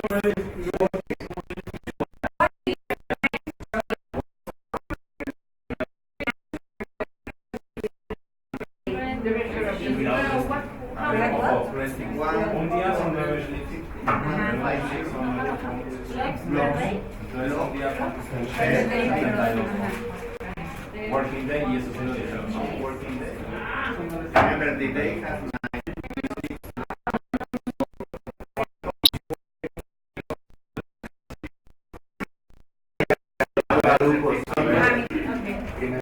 Each gang includes 2 women.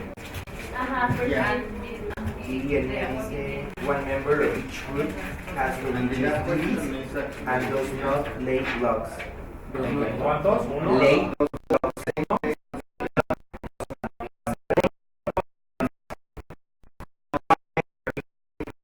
Entonces, si son 2 días, faltan 6.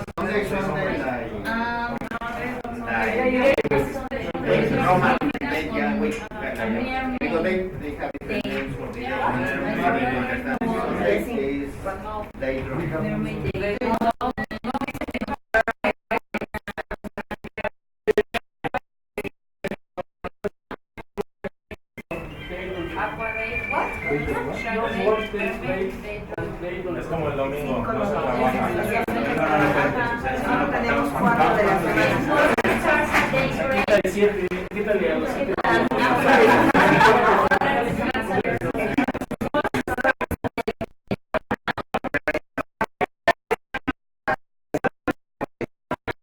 Entonces, es como ¿Sabes cuántos días tarda? Y luego ya los acomodamos. Ahí empezaron, ¿no?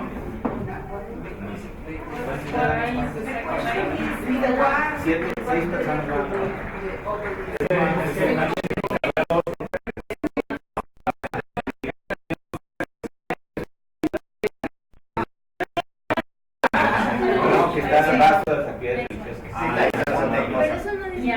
Alguien mencionó que solo uno. No, pero uno de cada pero el gancho 9 personas. Entonces te falta. Además hay que entender si las mujeres quieren apoyar a la productividad.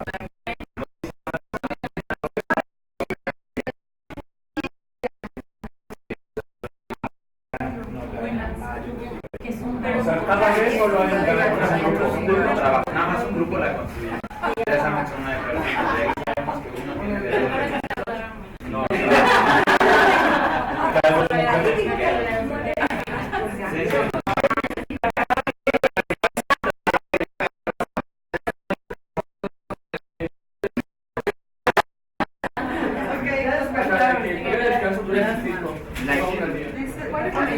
periodo de descanso, un trabajador por día, son 5. Más yo creo que se van dividiendo. Son Van a 2. hacer los periodo de descanso.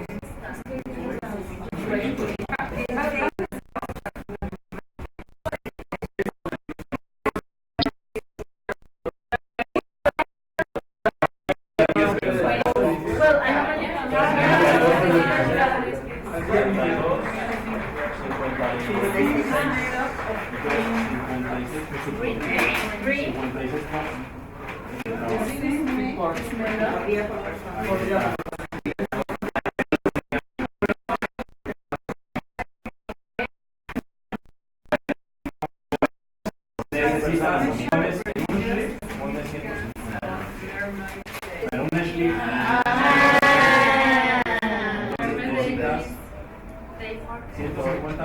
bloques los pones en 8.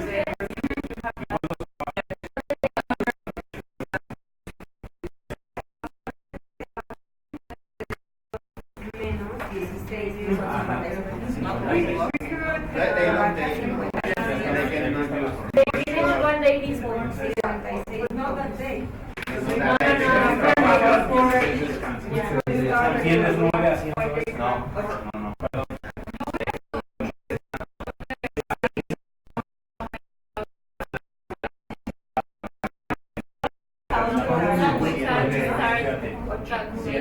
How many books they porque nada más es by una que day? está rezando. How many days they take to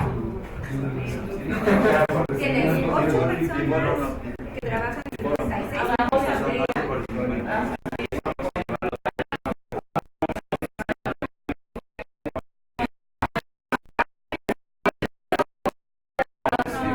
Eso lleva otra vez a Por día. el otro. 4, 48 entre 9. ¿Por qué entre 9? Por el Para llevarlo de prisa. No, entre 8 y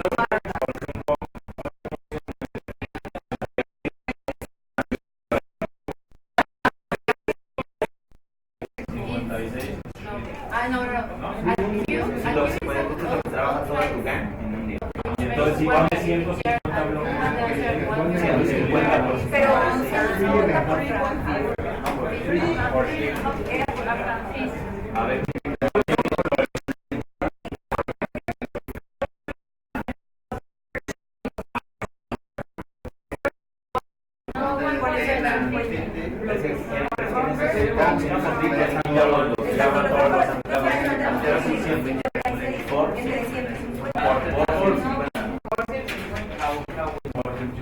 Porque son 56 es bien.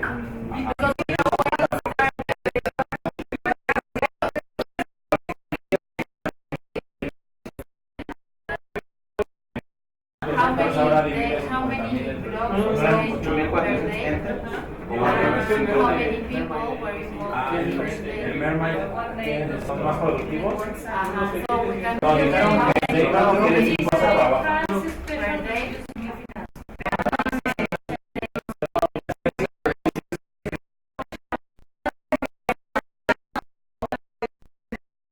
No dice ningún lado.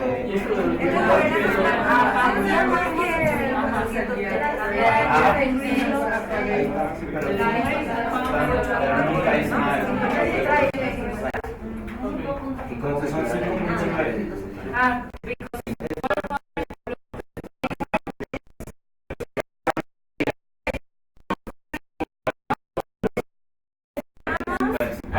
And the work day Pues lo empezar bien. day and work day 1,315 blocks with one person. And I got nice but one of them are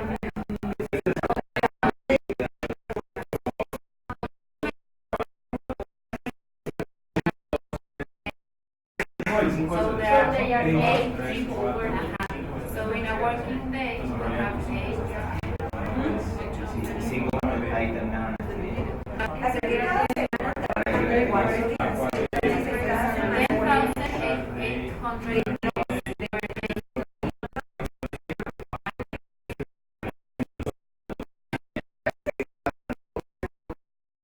¿Pasamos? Sí leímos todas las... ¿Alguien le faltó leer algo? Solo quiero nada confirmar cómo calcular el transmisión. O sea, son 50,000 números Lo que trata de largo por 10 de alto por 7 de alto.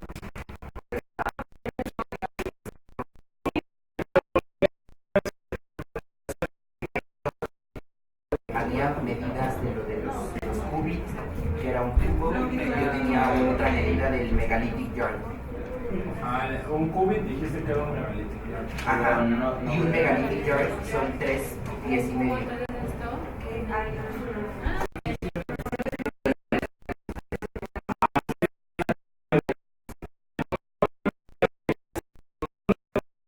Correcto, Pero un bloque era un pie cuadrado. Un bloque de entonces valía lo del cubit nada más confunde. Sí, tienen el gesto de cubit, por eso ya Es información de ruido, no hay nada más información al respecto de aquí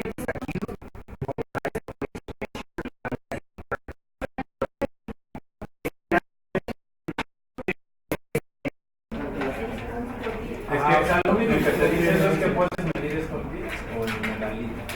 sí. Pero el cálculo lo haces en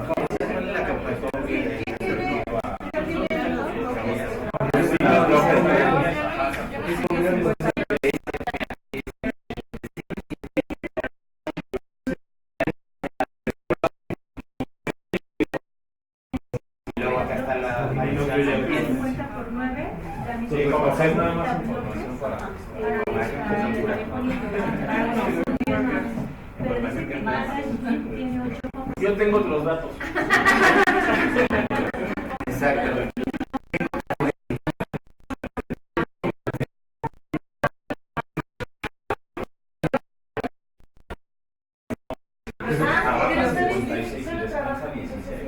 Y esto es 5.9. Se va hasta 16 no, ya lo sacaste durante, ya lo sacaste del día, son 31.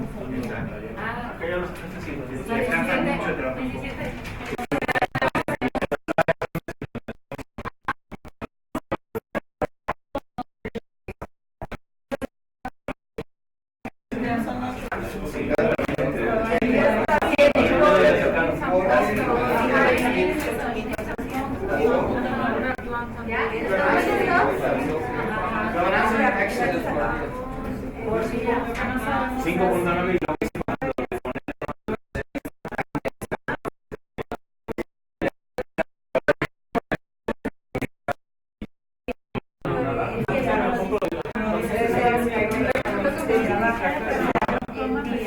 Nadie entiende que el señor sí trabaja es una bomba de humo.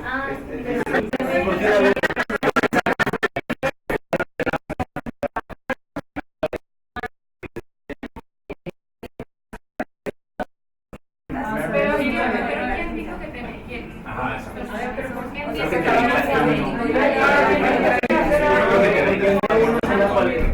pero sí, Yo, 4. Yo tengo ya uno es una bomba.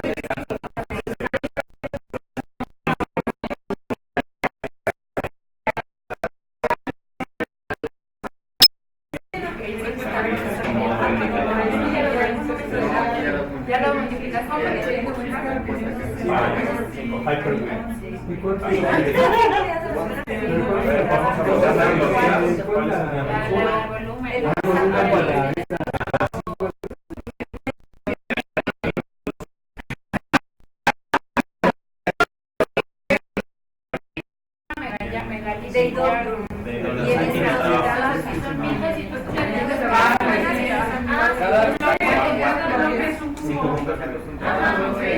porque hoy hay uno, cada parte del tiempo y un megabyte.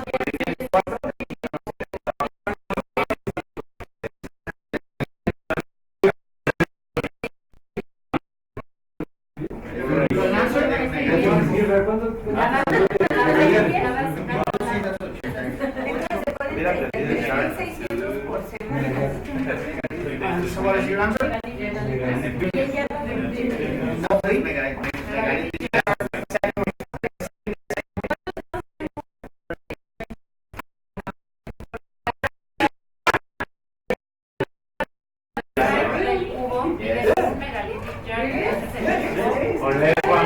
Es que no tenía la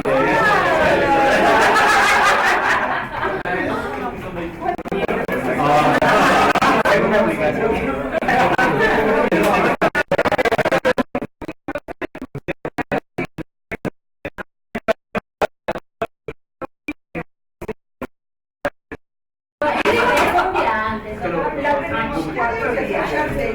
Ya tenemos 4 días. Pero La probabilidad se reduce. Era el poder de calidad.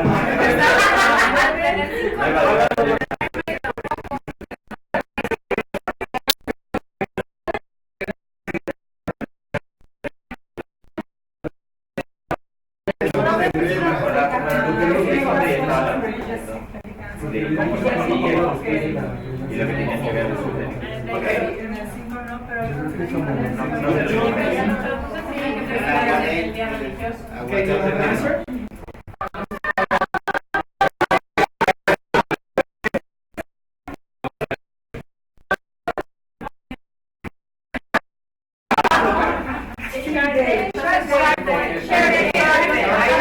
You're guessing, aren't you?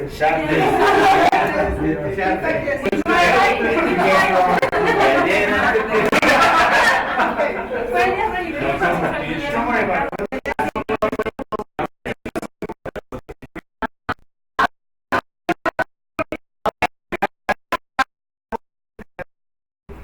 get out 5 minutes early. I mean, I don't want you to be leaving here later than 5 o'clock. You would sacrifice your coffee, so I'm going to try and do my part to you as well. Because very quickly, I'd like to hear from you what you have thought about today.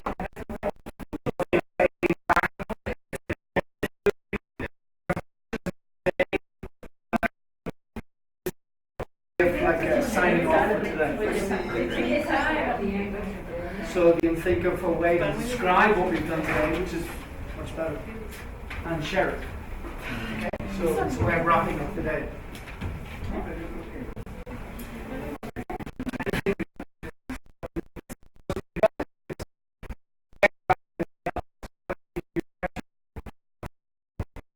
Things that you're taking away with you, things that have made you reflect, how you felt the session went, that kind of stuff.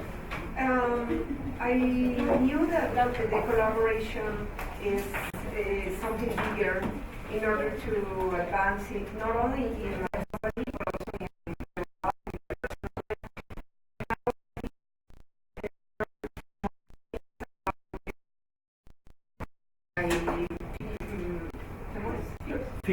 fears, and also how to improve my skills in order to be more collaborative today. Okay. And it was a very fun day. Good. Good. It That's was important. the other one.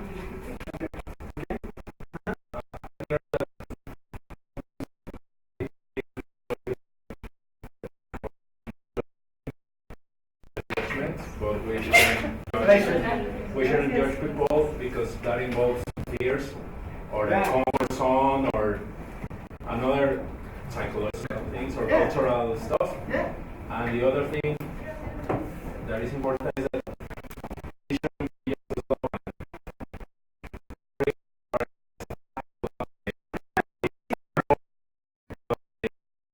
illustrated that we have a lot of opportunities.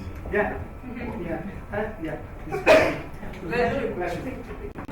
I think that it's important in our teams develop some trust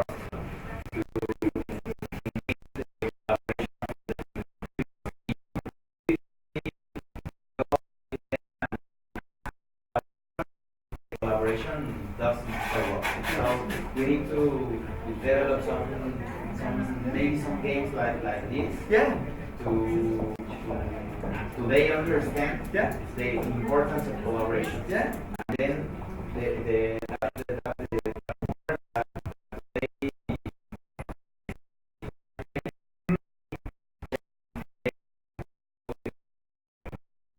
very useful to reproduce in the work. Yeah, this idea with the envelopes, of just putting resources that are separated and not even, and getting people to solve problems and saying, wait, try and do it and try and come to agreements and negotiate.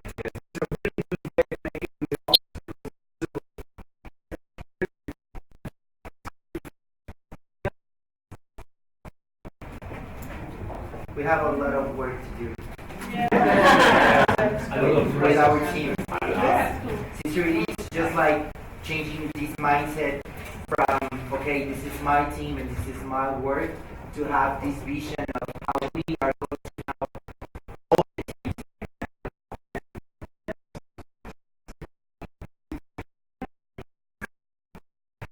Anything that you would like to add to your colleague's comment? Okay, did you enjoy the day? I think you need to know your team in order to put the persons in the best position.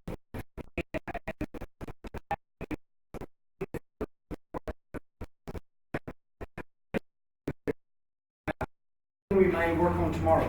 This idea of being able to recognize skills in people is not easy. It's not. I mean, think, we get really used to our relationships with our co-workers, and we tend to see the same things all the time, and we don't see the things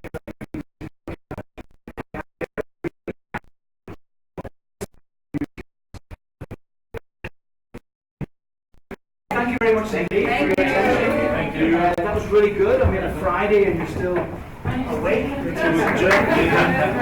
So see you tomorrow.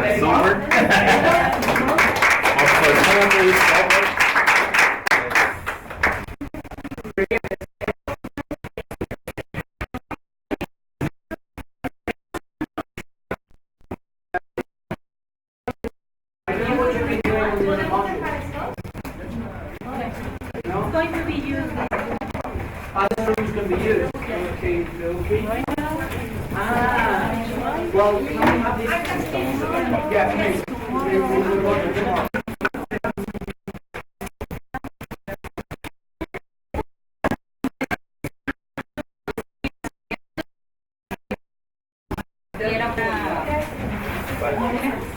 Si quiero un ejercicio.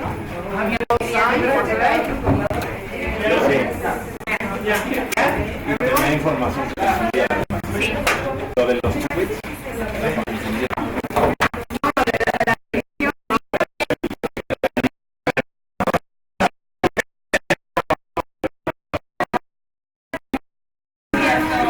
Y las mujeres, ¿no? ¿Por qué te dijo que eran mujeres?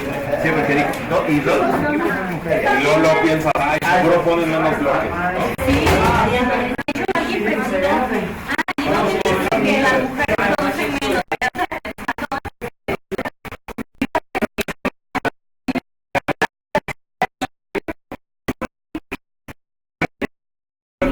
Tienen que ir a hacer la comida. Y a lavar la ropa. ¿Ustedes qué creen, amiga? ¿Quién va a cuidar a los niños? O sea, que no debería ser pura chinga, ¿no?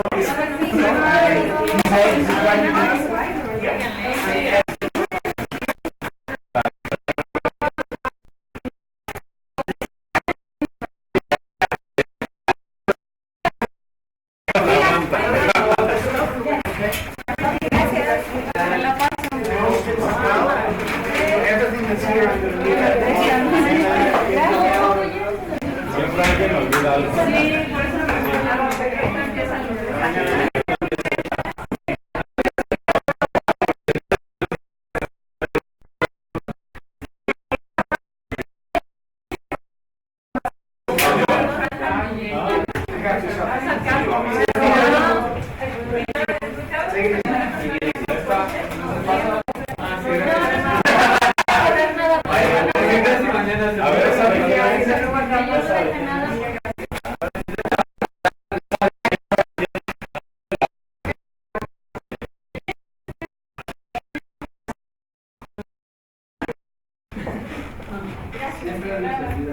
See you tomorrow. Take it easy.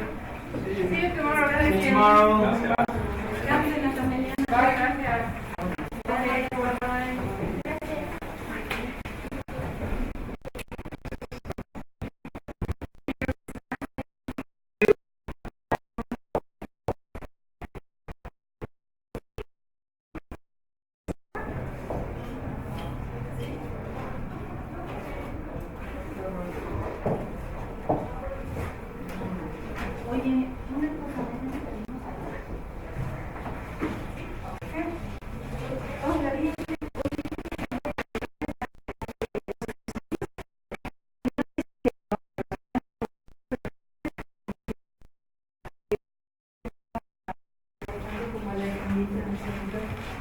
Entonces, ¿te mandaron algún correo?